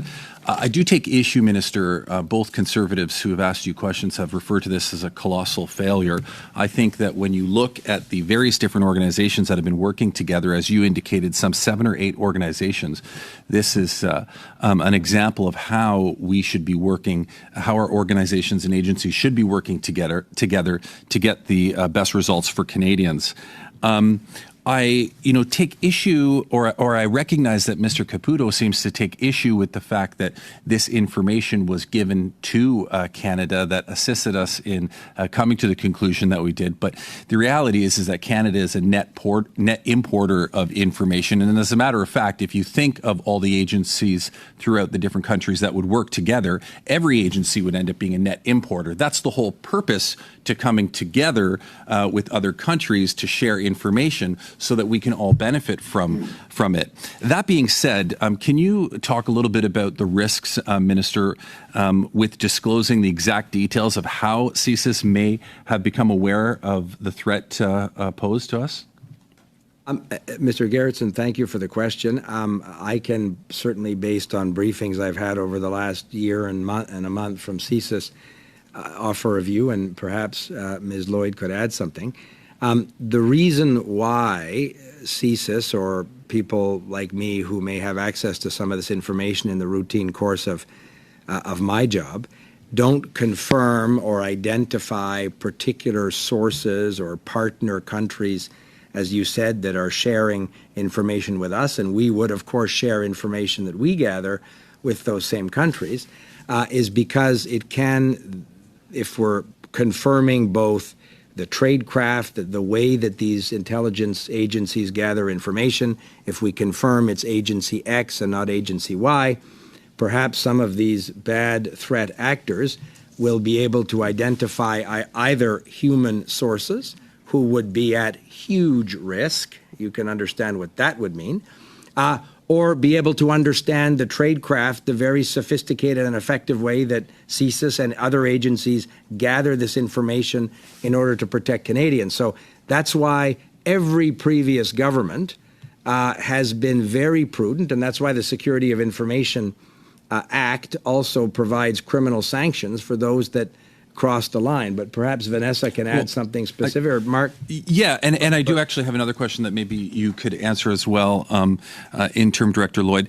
If I'm not mistaken, today's the 1-month anniversary since the individuals were arrested. Yeah, and I've personally never seen a chronology of events be disclosed to the public so quickly, despite the fact that I'm hearing from across the table that my colleagues are concerned about how quickly this was released. Are you aware, Interim Director, of any other cases where the details have been released so quickly to the public? Thank you for the question, Mr. Chair. Honourable Member, it is our objective to be as transparent as we can with Canadians. Safety and security of Canadians and Canada's interests is of paramount importance to our organization as well as to. Not too happy today. I just appeared before a parliamentary committee last night, and I want to tell you what happened because it was really wrong how I was treated. And look, I am not a victim. I can handle myself, but I think my experience is something that we should keep in mind when the Trudeau federal government lectures people about creating division. Oh, yeah. Gang, what's up? Aaron Canadian Looney. We have an exciting piece to watch here. It is still permanent. You're going to hear Trudeau's name, but they shut down Parliament like a week after this committee took place. Nothing has happened in the House of Commons since. I'm really worried about free speech in Canada. I see what's going on around the globe, like they're having trouble in New Zealand, they're having trouble Australia, all of the European Union with censorship bills and overstepping governments. They're trying to keep people in the UK from hanging the Union Jack. Christine Van Guyen here is definitely worth a watch. Check out her channel. It's in the description. Instead of having her tell you what happened, we're going to show you. We're going to open it up with a round with Jamil Javani, but then we're going to see MP Tula Mohammed, and he is a mess. He's another one of these problem children, spoiled woke liberals that you won't be able to stomach. He goes so hard and asks very inappropriate questions. We're going to open it up here with Jamil Giovanni. That'll be fun. But just wait until you see this liberal. What a gong show. Let's take a look. Hey, that's something everyone can enjoy. We'll start with the Conservative Party. Mr. Giovanni, please. Thank you, Mr. Chair. Well, certainly this is a very important topic, and I appreciate the witnesses for being here. I do have some questions for Ms. Van Geyn, who I think gave an excellent set of opening remarks. And Ms. Van Geyn, I'd like to speak with you in particular about Justin Trudeau's censorship agenda, which has been implemented by the Liberal Party, certainly with help from the NDP. And when we talk about the censorship agenda, we're talking about primarily two pieces of legislation, Bill C-11 and C-18. Ms. Van Geyn, I'm sure you're familiar with them, but just for the sake of being on the same page, Bill C-11, of course, refers to the Prime Minister, Justin Trudeau, and the federal bureaucracy gaining more control over what Canadians can access on streaming platforms online. Bill C-18, of course, refers to Justin Trudeau and the federal bureaucracy having more control over the news that Canadians can see, which is limited access that Canadians have to news on platforms like Facebook and Instagram. So I'd like to start with just asking Ms. Van Geyn, do you share the concerns of many Canadians who are worried about Justin Trudeau's censorship agenda and Bill C-11 and C-18? I would add to that list Bill C-63, which has the potential to be one of the most censorious pieces of legislation that I've seen in a really long time. C-63, the Online Harms Act, would increase penalties for criminalized speech and hate-motivated crimes to life in prison, which part of the concern around that is using these heightened penalties to overcharge criminal defendants and create pressure for plea deals for lower level offenses when there is an argument that the Crown might make that there is a hate element. Even if it's not present, it can be charged, and this overcharging leads to pressure to plead out. Another concern we have about C-63 is that it would allow for someone who fears a future hate crime speech, that they can request a judge to put conditions on the would-be speaker, things like an ankle monitor or even imprisonment. And this is for future speech that has not yet taken place. This is incredibly chilling. C-63 would also create a civil mechanism for people to complain about speech to the Human Rights Commission. It's a return of Section 13 of the Canada Human Rights Act, which was rightly repealed for dragging before the Commission journalists and members of the clergy. There is no cost to bringing a complaint, but there's great cost to the complained about. And we have seen human rights tribunals bring before them comedians. That's in a Quebec context. So giving this power to these commissions will chill expression. I did not have time in my 5 minutes to mention C-63, and I understand that there is a separate committee hearing that will address that. But I wanted to put on the record our serious concern about that. With respect to the Online News Act and the Online Streaming Act, while perhaps not censorship in the most classic form, I do share the concerns of millions of Canadians who have lost access to news as a result of the Online News Act. I share the concerns of a lot of academics and Canadian content creators about the regulation of user-generated content on social media platforms like YouTube. I'm a YouTube creator myself. I have one of the largest, I think probably the largest YouTube channel about Canadian constitutional law, perhaps niche. If I could just ask and it will censor that. Ms. Van Geyn, if I could just ask a follow-up to that, because the Trudeau Liberals very much like to misrepresent their censorship agenda as being solely focused on big corporations. But as you noted, it does include... Mr. Chair, while I do want to hear Mr. Giovanni's question, he's making an assertion as to what our intention is, which I think is you have ruled before. Well, you is didn't not let me finish the reasonable. question, so you're getting ahead of yourself. Didn't even need to get I know there. you're You an already eager said guy. it. I know you're an eager guy. So if I could just ask the question to Ms. Van Gyn, you mentioned that user-generated content is included in Justin Trudeau's censorship agenda, which law professor Michael Geist has detailed in a series of blogs explaining that it is not just a matter of focusing on corporations. What is the importance of this censorship agenda, including user-generated content? A short answer of 20 seconds, please. The effect is that it puts is the government putting its thumb on the scale of what content Canadians see, and that in itself is inherently censorious. Okay, thank you very much, Ms. Van Gyn and Mr. Giovanni. We'll move to the Liberals now for minutes. Mr. Noor Mohammed from the Liberal Party, 5 minutes. Please. Thank you, Mr. Chair. My questions are for, I want to start by, first of all, thanking all of the witnesses for being here. And I'd like to start by asking Ms. Van Gyn, did I get your name correctly? Because people get my name wrong all the time. I must make sure I get it right. Is it Van Gyn or Van Gyn? Share your issue. It's Van Gyn. Like Van Gyn. Perfect. Thank you. I just want to, if you could just take a moment to clarify for me something that I want to make sure I heard correctly. When you were talking about Bill C-63, did you say that we were too tough, the law was too tough on hate speech?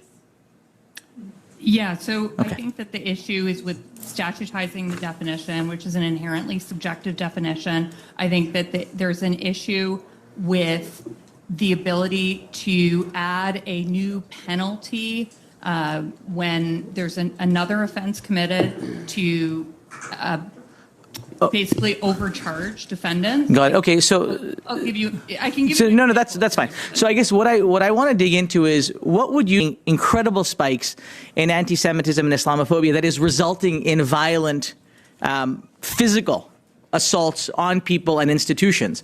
The argument many of them make is that hate speech leads to these things, these types of actions. Would you agree with that?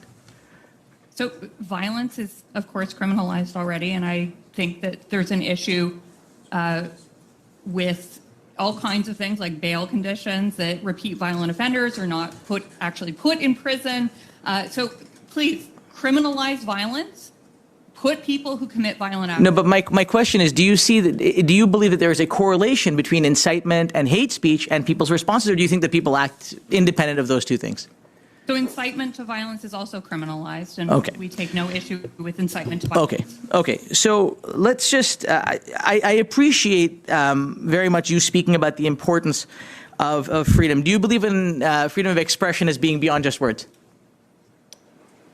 Of course. Okay. So do you think that a woman should be able to wear a niqab? Of course I do. Do you think that it was inappropriate for the Conservative government to put forward, in the last time that Stephen Harper was Prime Minister, do you think it was inappropriate for them to put forward a niqab ban on women? I don't have comment on that. I'm not familiar. No, but I'm not asking you. So, okay. So you're not familiar with the proposed niqab I do not ban? think that government should ban religious clothing. So you just to confirm, you do not think that government should ever ban religious clothing, correct? I do not think they should. Okay. Including the Quebec government is doing that now. Do you believe in a woman's right to choose? Of course I do.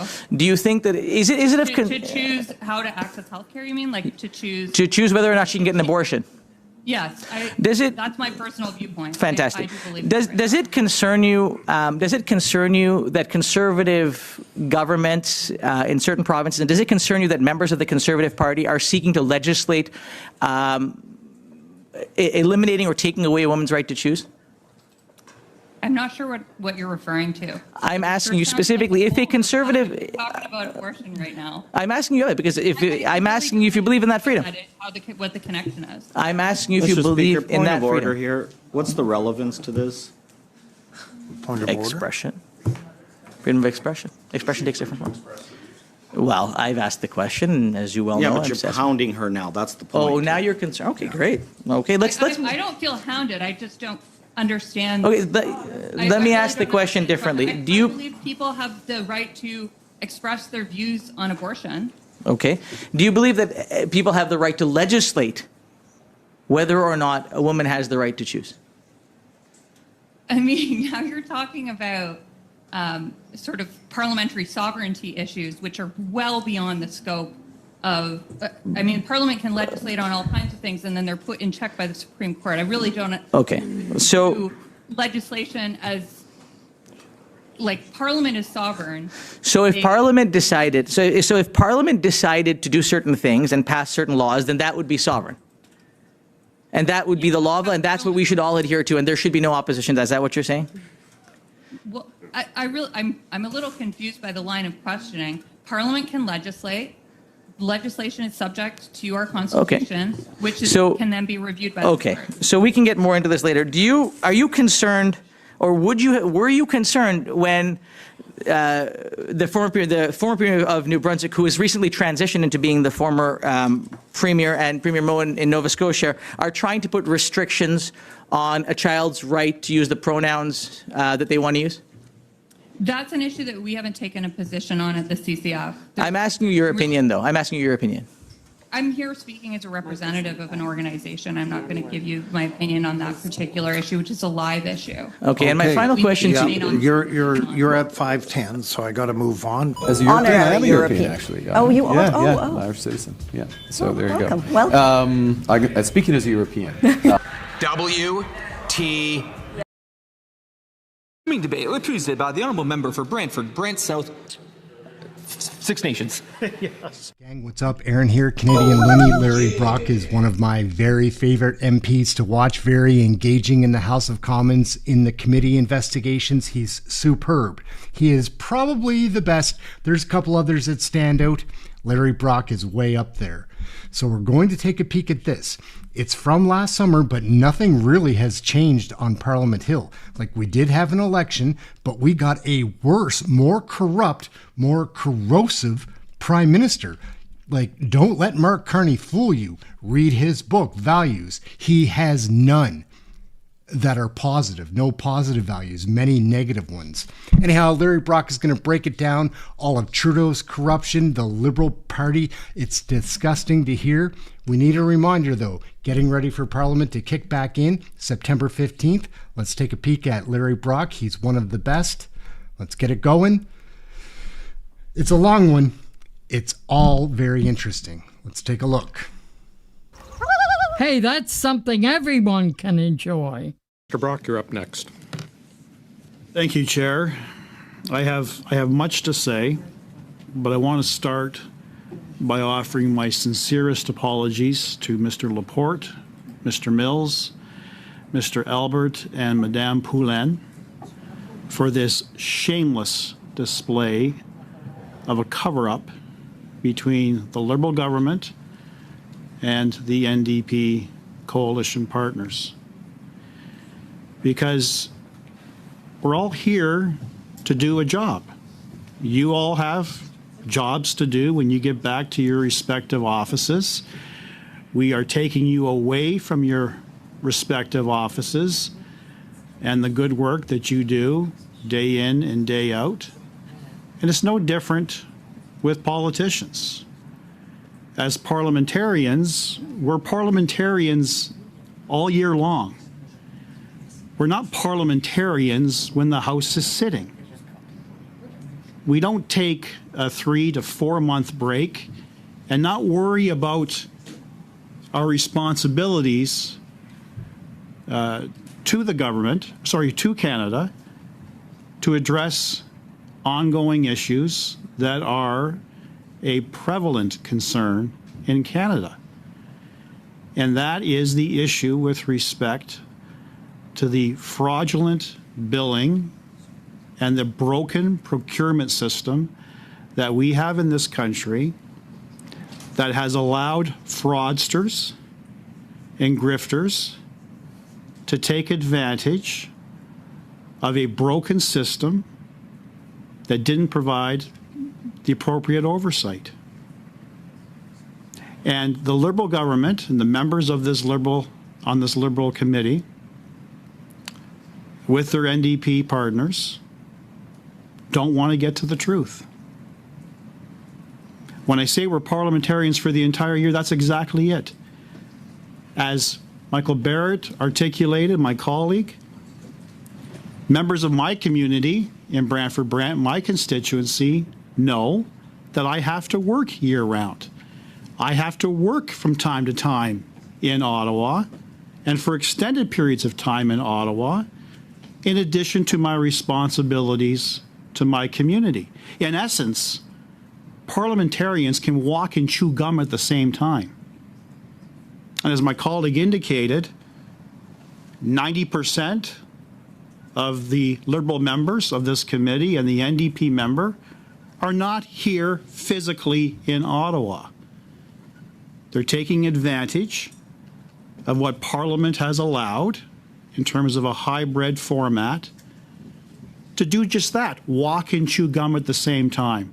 Take meetings before, take meetings after. I too had an extremely busy day today, a very busy day tomorrow, but you know what? We all have incredible staffs. We can reschedule meetings. And when I tell my constituents, I'm here fighting for you and to be your voice, to ask the tough questions, they want me to do my job. They don't want to see me flipping hamburgers, stuffing a hot dog, handing out balloons and other trinkets to children. They expect me to do my job as a parliamentarian. When I have the ability to spend time in my constituency, I do that, all the while balancing a family life. I'm the proud parent of 2 twin daughters. At 15 years of age, I can tell you that's quite challenging. That's why you have no hair. That's right. That's why I have no hair, according to the chair. But it really angers me because, and you witnesses have been, this isn't your first rodeo. You've all been either party to or have heard how many of your colleagues across a number of departments have prepped, have prepared, have attended in person, even though you got the ability to appear hybrid as well, but to attend in person, and after giving your opening statements, working hard on your opening statements, getting one round in from the Conservatives, only to be met with gamemanship by the Liberal bench, supported by their NDP colleagues. For me, it has happened at least a dozen times since January the 1st.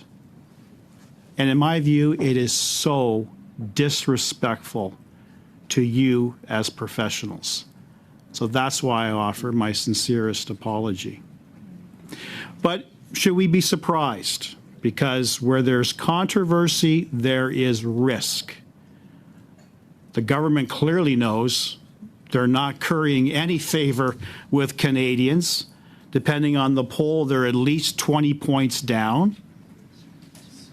A leader who refuses to smell the coffee and realize he is the most disliked prime minister in the history of this country, completely tone deaf to the reality, tone deaf to his own caucus, who quietly and quite often publicly voice their displeasure with his leadership. So they will take cues from a failed leader as a prime minister. They'll take cues from a prime minister's office who loves to control and to mitigate the damage. We've been exposing the damage of this issue every single week at government operations. That's the mandate of government operations, to take a look at problems, to identify those problems, to get the full picture, and to look for solutions so that the problem can be resolved in the future.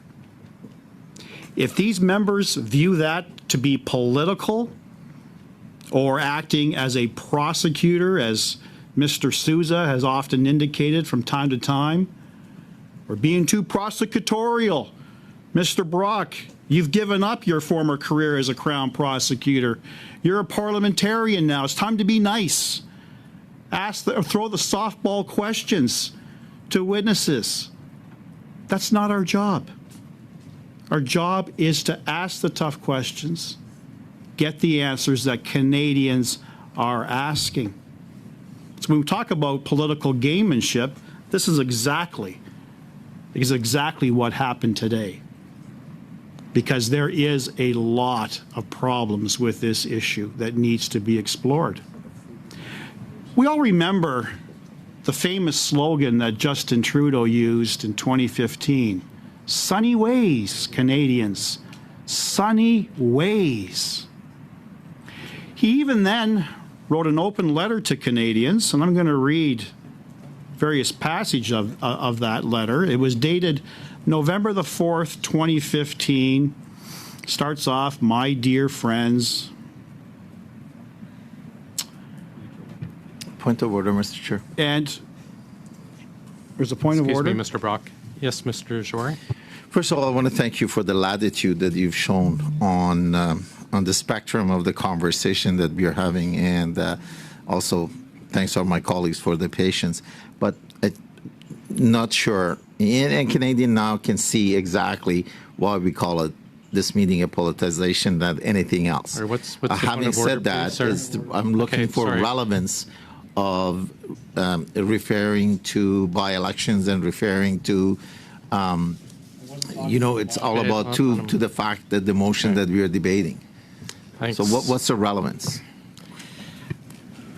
I do find it relevant, but we always do offer very, very wide berth for such debate, and it is the motion put forward allows, because it's not very specific, allows an extremely wide area to debate. Continue, Mr. Brock. So partway through this open letter to Canadians, the Prime Minister says, "Our country faces many real and immediate challenges, from a struggling middle class to the threat of climate change. If we are to overcome these obstacles, Canadians need to have faith in their government's honesty and willingness to listen." Emphasis mine. That is why we committed to set a higher bar for openness and transparency in Ottawa. Government and its information must be open by default. Simply put, it is time to shine more light on government to make sure it remains focused on the people it was created to serve, you. But in order for you to trust your government, you need a government that will trust you. When we make a mistake, as all governments do, it is important that we acknowledge that mistake and learn from it. We know that you do not expect us to be perfect, but you expect us to work tirelessly and to be honest, open, and sincere in our efforts to serve the public interest. Before the election, we also made a commitment to bring new leadership and a new tone to Ottawa. Moving forward, we will pursue our goals and objectives with a renewed sense of collaboration.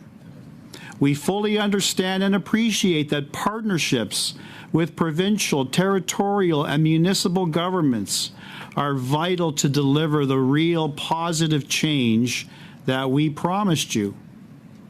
To close, I am deeply grateful to have this opportunity to serve you and every Canadian across our great country.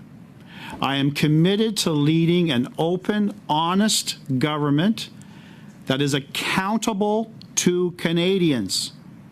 Repeat, accountable to Canadians. Lives up to the highest ethical standards. Brings our country together and applies the utmost care and prudence in the handling of public funds. Thank you for having faith in me. Thank you for putting your trust in our team. We will not let you down. What an absolute joke. An absolute lie. We're talking about fraud in this committee. in my respectful opinion, the Prime Minister, Justin Trudeau, committed the biggest fraud on this country and Canadians. Everything that One day, Chicken Little was playing in the yard when, whack, an acorn hit her on the head. The sky is falling. The sky is falling. And the answers that are trying to be bullied out of her in this instance have nothing to do with the topic at hand.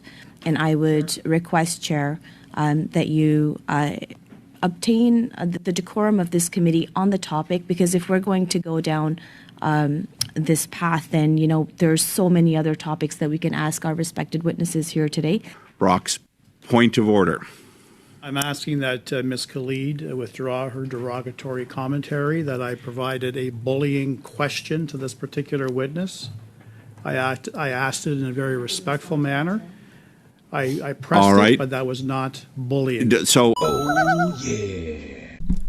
Coming up in this one, we've got Iqra Khalid, the problem child, facing Larry Brock, who rocked, one of our favorite MPs, most engaging guys in Parliament. He's very fun to watch. Iqra Khalid is a spoiled, rotten child who throws hissy fits constantly.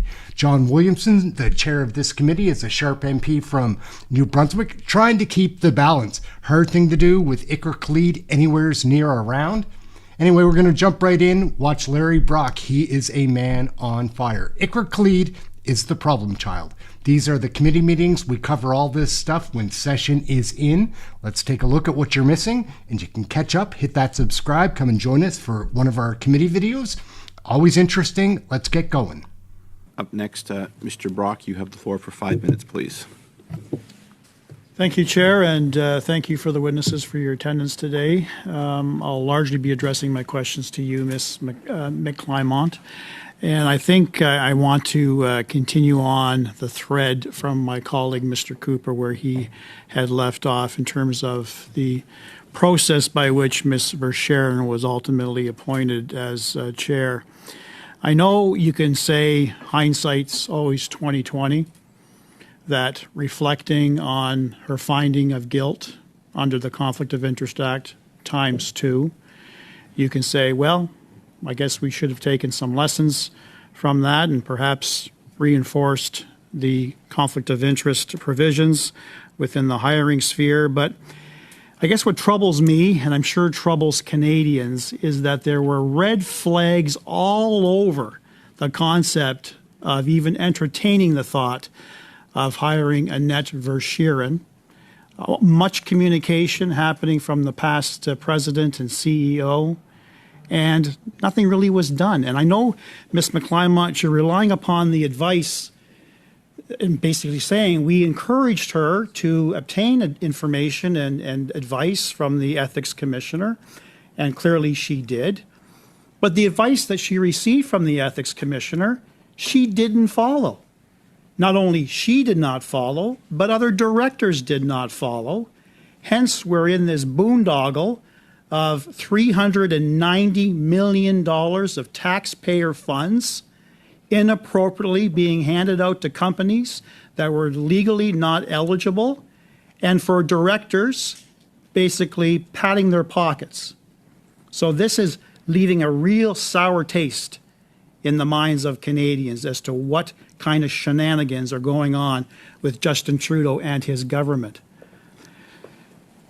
He told her point blank, not only do you have to declare a conflict, you must recuse yourself. She didn't do that. On the basis of that, she was found guilty ×2. So I want to go back to the process. You mentioned that there were under 10 applicants who were applying for this position. I want an actual number. And don't rely upon this as a privacy issue, because clearly it is not.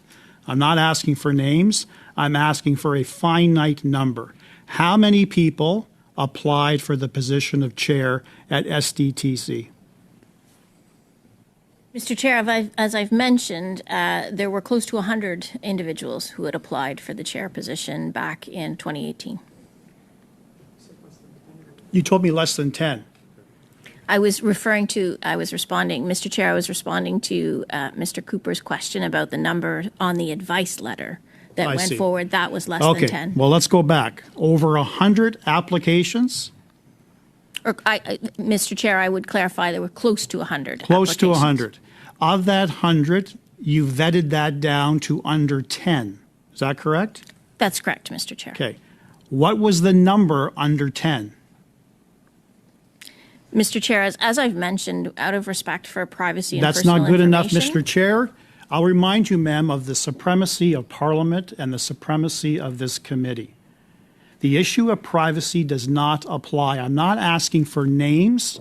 I'm asking for individuals that were mentioned in this referral letter that went off to the PMO and the minister's office. That is not a privacy issue. And if you claim privacy again, I will seek direction from the chair, because we have a right to demand that number and the documentation that flows from that. So I'll ask you again, out of respect, what is that actual number? I will not accept under 10. Let me just interject here, just to assist the witness. So Mr. Brock is correct about privacy. Now, we're a long way from asking for any information from that. But I do think he is within his rights to ask for a number. Now, if you need to come back to us with that number, we'll accept that. At least that would be my recommendation. But I do think you need to provide a little more specificity, because there's a lot of numbers under 10. So if you would, please. So, Mr. Chair, I appreciate your intervention. Our standard is that we don't divulge when it's less than 10, but I appreciate your offer to assess that and come back to the committee. So we will do that. We will check with our council and see if we're able to provide the number of names that were provided in the chair advice letter. That answer is unsatisfactory to me. She's taking this request under advisement and obtaining legal information, legal counsel as to whether she can release that number. Again, I repeat that this is not a privacy issue that can trump the supremacy of Parliament and the supremacy of this committee. I will be asking this witness again to provide that information to this committee, an actual number of individuals that made it on the referral list. Yeah, I will function here at the direction of the committee now. It is my view that if you have that number, you should provide it to this committee. There is no, from this committee's point of view, there is no legal obligation for us to wait for a response. Out of courtesy, if you don't have that, that'd be one thing, but that's not the answer you gave. It is also unusual for PCO to appear before a parliamentary committee like this. These are unusual circumstances because of this board. I would urge you to provide Mr. Brock with that answer. It does not violate any privacy considerations that you might be under that we are not under. And again, doing so, I think, would be forthcoming to this committee, which I think you should be. It would also steer us away from the committee taking additional steps to require you to provide that information. So I would urge you to provide the number to Mr. Brock, please. I'm not, to be completely honest, I'm not sure if I have the exact number with me. So I would like to, if, Mr. Chair, if it is possible, if I could just verify and we could get back to the committee with the number, if that's okay. Is that Chair. just for clarity? Is that something you can verify in the next hour, or are you seeking? Okay, that'd be helpful. Thank you. So we'll look for that, and we'll deal with this before noon, Mr. Brock. Mr. Brock, I'm afraid your time is now up. So you'll have another opportunity, I believe. Turning now to Ms. Khalid, you have the floor for 5 minutes, please. Thank you. Thank you very much, Mr. Chair. And, as I continue to participate in this committee, I always see people, witnesses who spend their time coming in, sharing in good faith information with this committee and being put through the ringer. It's unfortunate, and I obviously encourage continually to my colleagues to please respect witnesses and to respect the legislation under which we are governed. I understand and appreciate the relevance of Parliament in how we operate, but I also want to stress that there are branches of how we operate as a democracy, and that we should act responsibly with the powers and privileges that we are given within our parliament. Now, Ms. McClymont, you had made reference to production of documents, and as you may know, there was a Conservative motion that had been adopted in the House requiring the production of documents related to SDTC to the law clerk, with the intention of providing these documents to the RCMP. Now, the Conservatives are egging the RCMP to start criminal investigations, and I don't think that's fair. It is quite an abuse of the powers that they're privileged to have in our democracy. Now, if I'm not mistaken, as you indicated, PCO plays a central role when it comes to production orders of this type, leading the process and providing guidance to departments. With regards to this production order, multiple offices implicated have raised some serious alarm bells.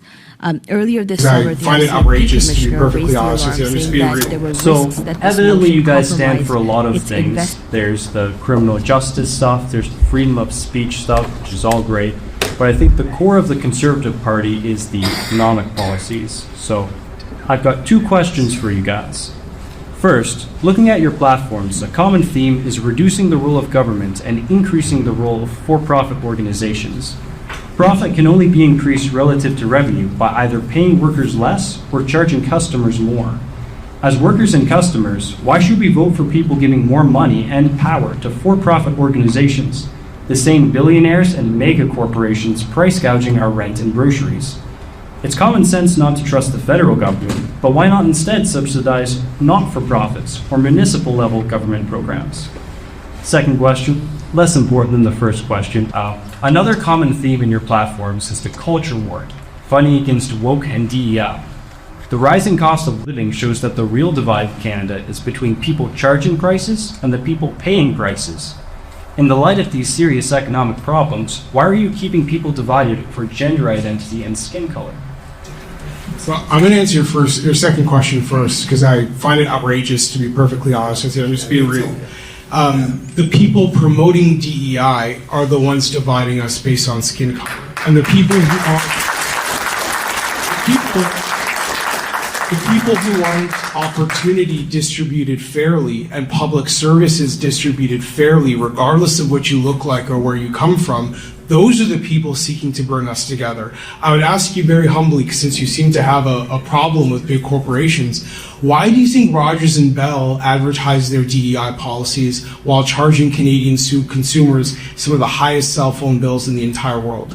Why do the big banks, who seem to do just fine in our economy despite the youth unemployment rate continuing to rise, promote DEI policies?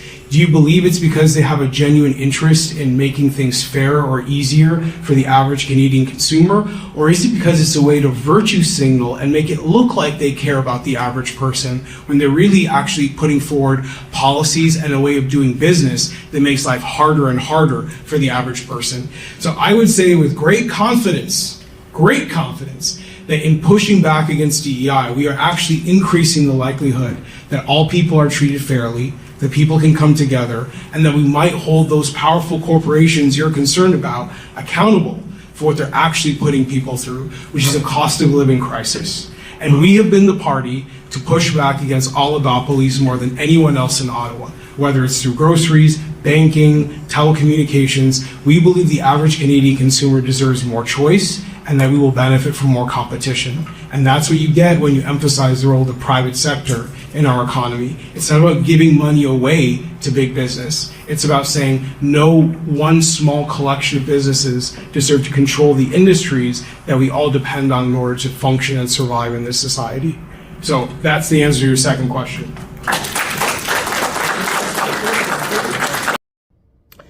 I think we need to have a conversation about liberal racism.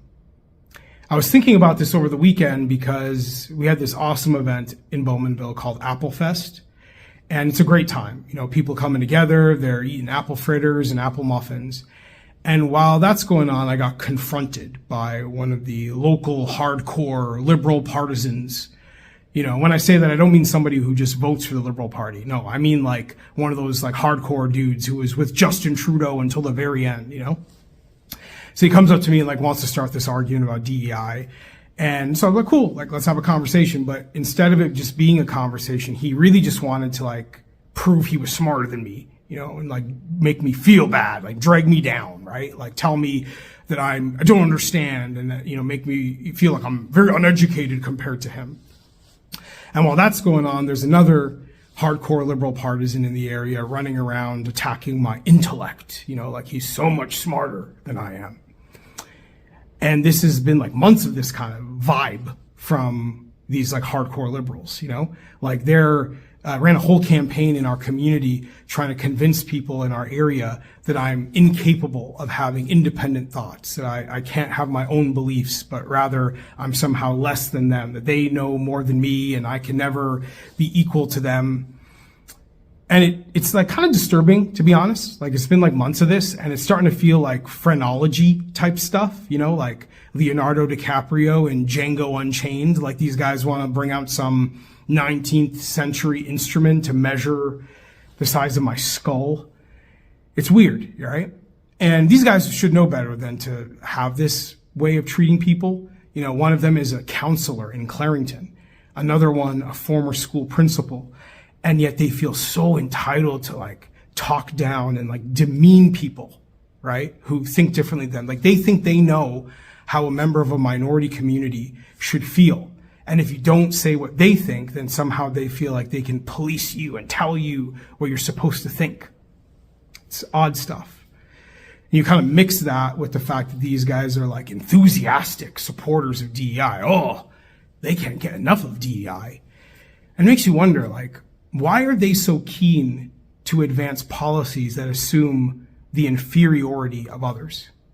Because that's kind of what DEI is, right? It's this idea that people from minority communities can't get ahead, can't succeed without liberals extending this unique special treatment and unique generosity to us.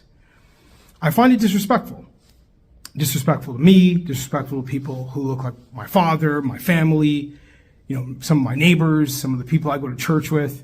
It's this very paternalistic attitude that we need the liberals to give us these special benefits and these special things, as if we can't compete and do well based on our own talents and abilities. Now, I understand there may be people in minority communities who like this DEI stuff.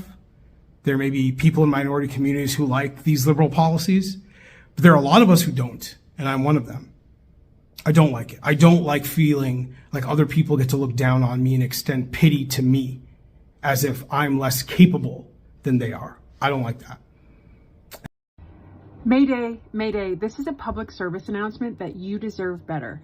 And I mean this in all seriousness.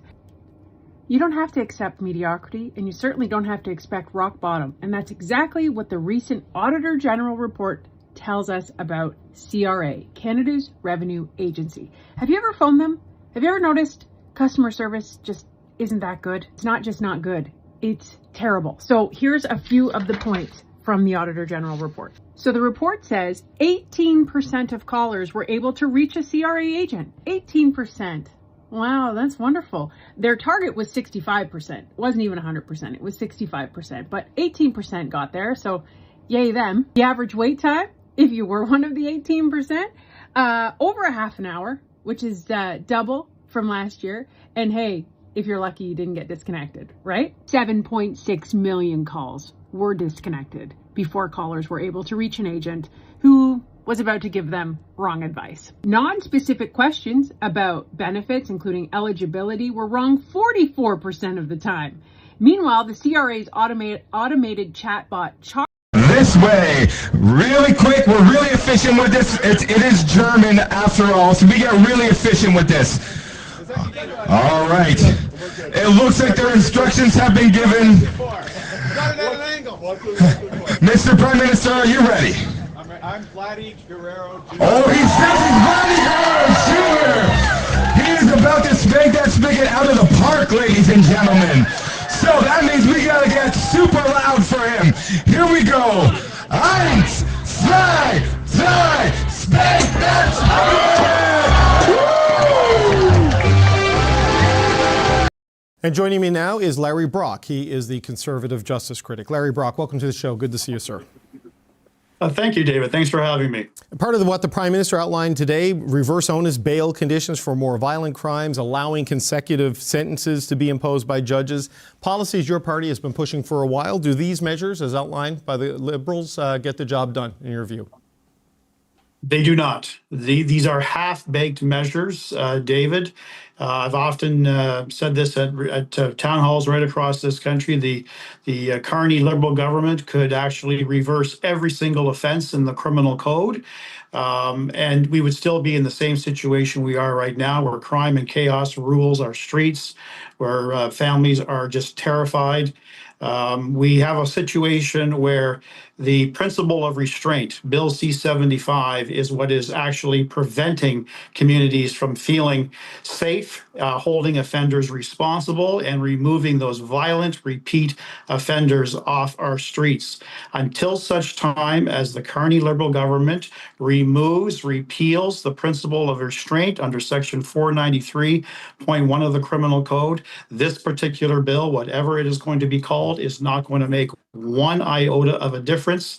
It's the same argument, David, that we as an opposition party were basically indicating to the government that C-48 would fail under similar circumstances. Right. So while police services welcomed some relief, the end result was violent repeat offenders were still being released at an alarming rate. Right. Well, this seeks to address this in some ways while still not running afoul, it seems, of the Supreme Court of Canada, because some of the measures in C-75 on the principle of restraint, I mean, that was coming from the courts, right? That jurisprudence was saying that you can't just go with mandatory minimums and other measures. There has to be an application of some restraint there that is left in the hands of the judges. So changing reverse onus and allowing for consecutive sentences on certain offenses, the argument, I guess, today is that that will comply with the charter and allow some relief. You don't seem to buy it. I don't, not at all. And to your point about the government simply codifying what the Supreme Court of Canada said, the decision you're referring to, David, is the Antic decision from 2018.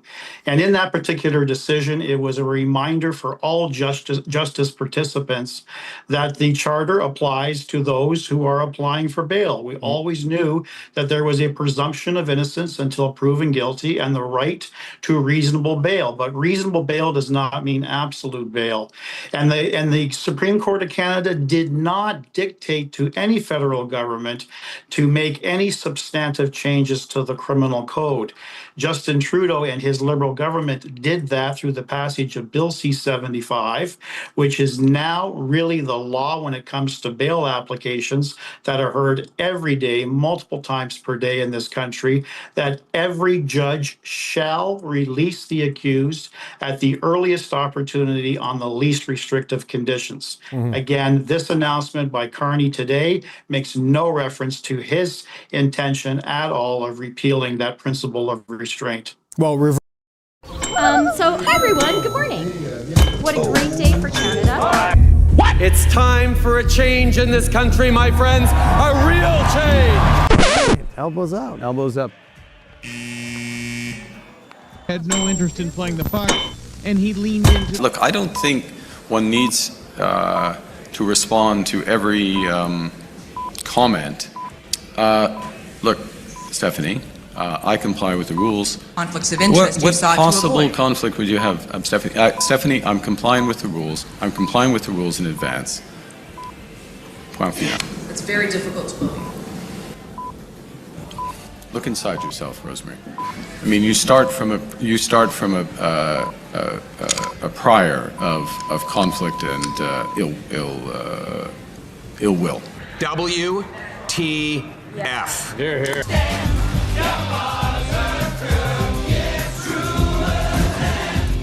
The one we call Canadians.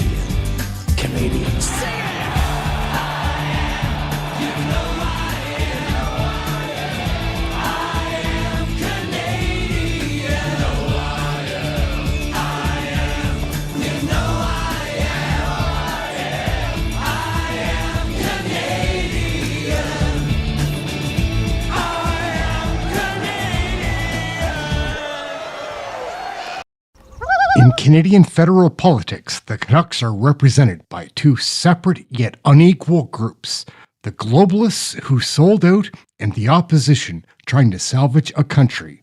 These are their stories.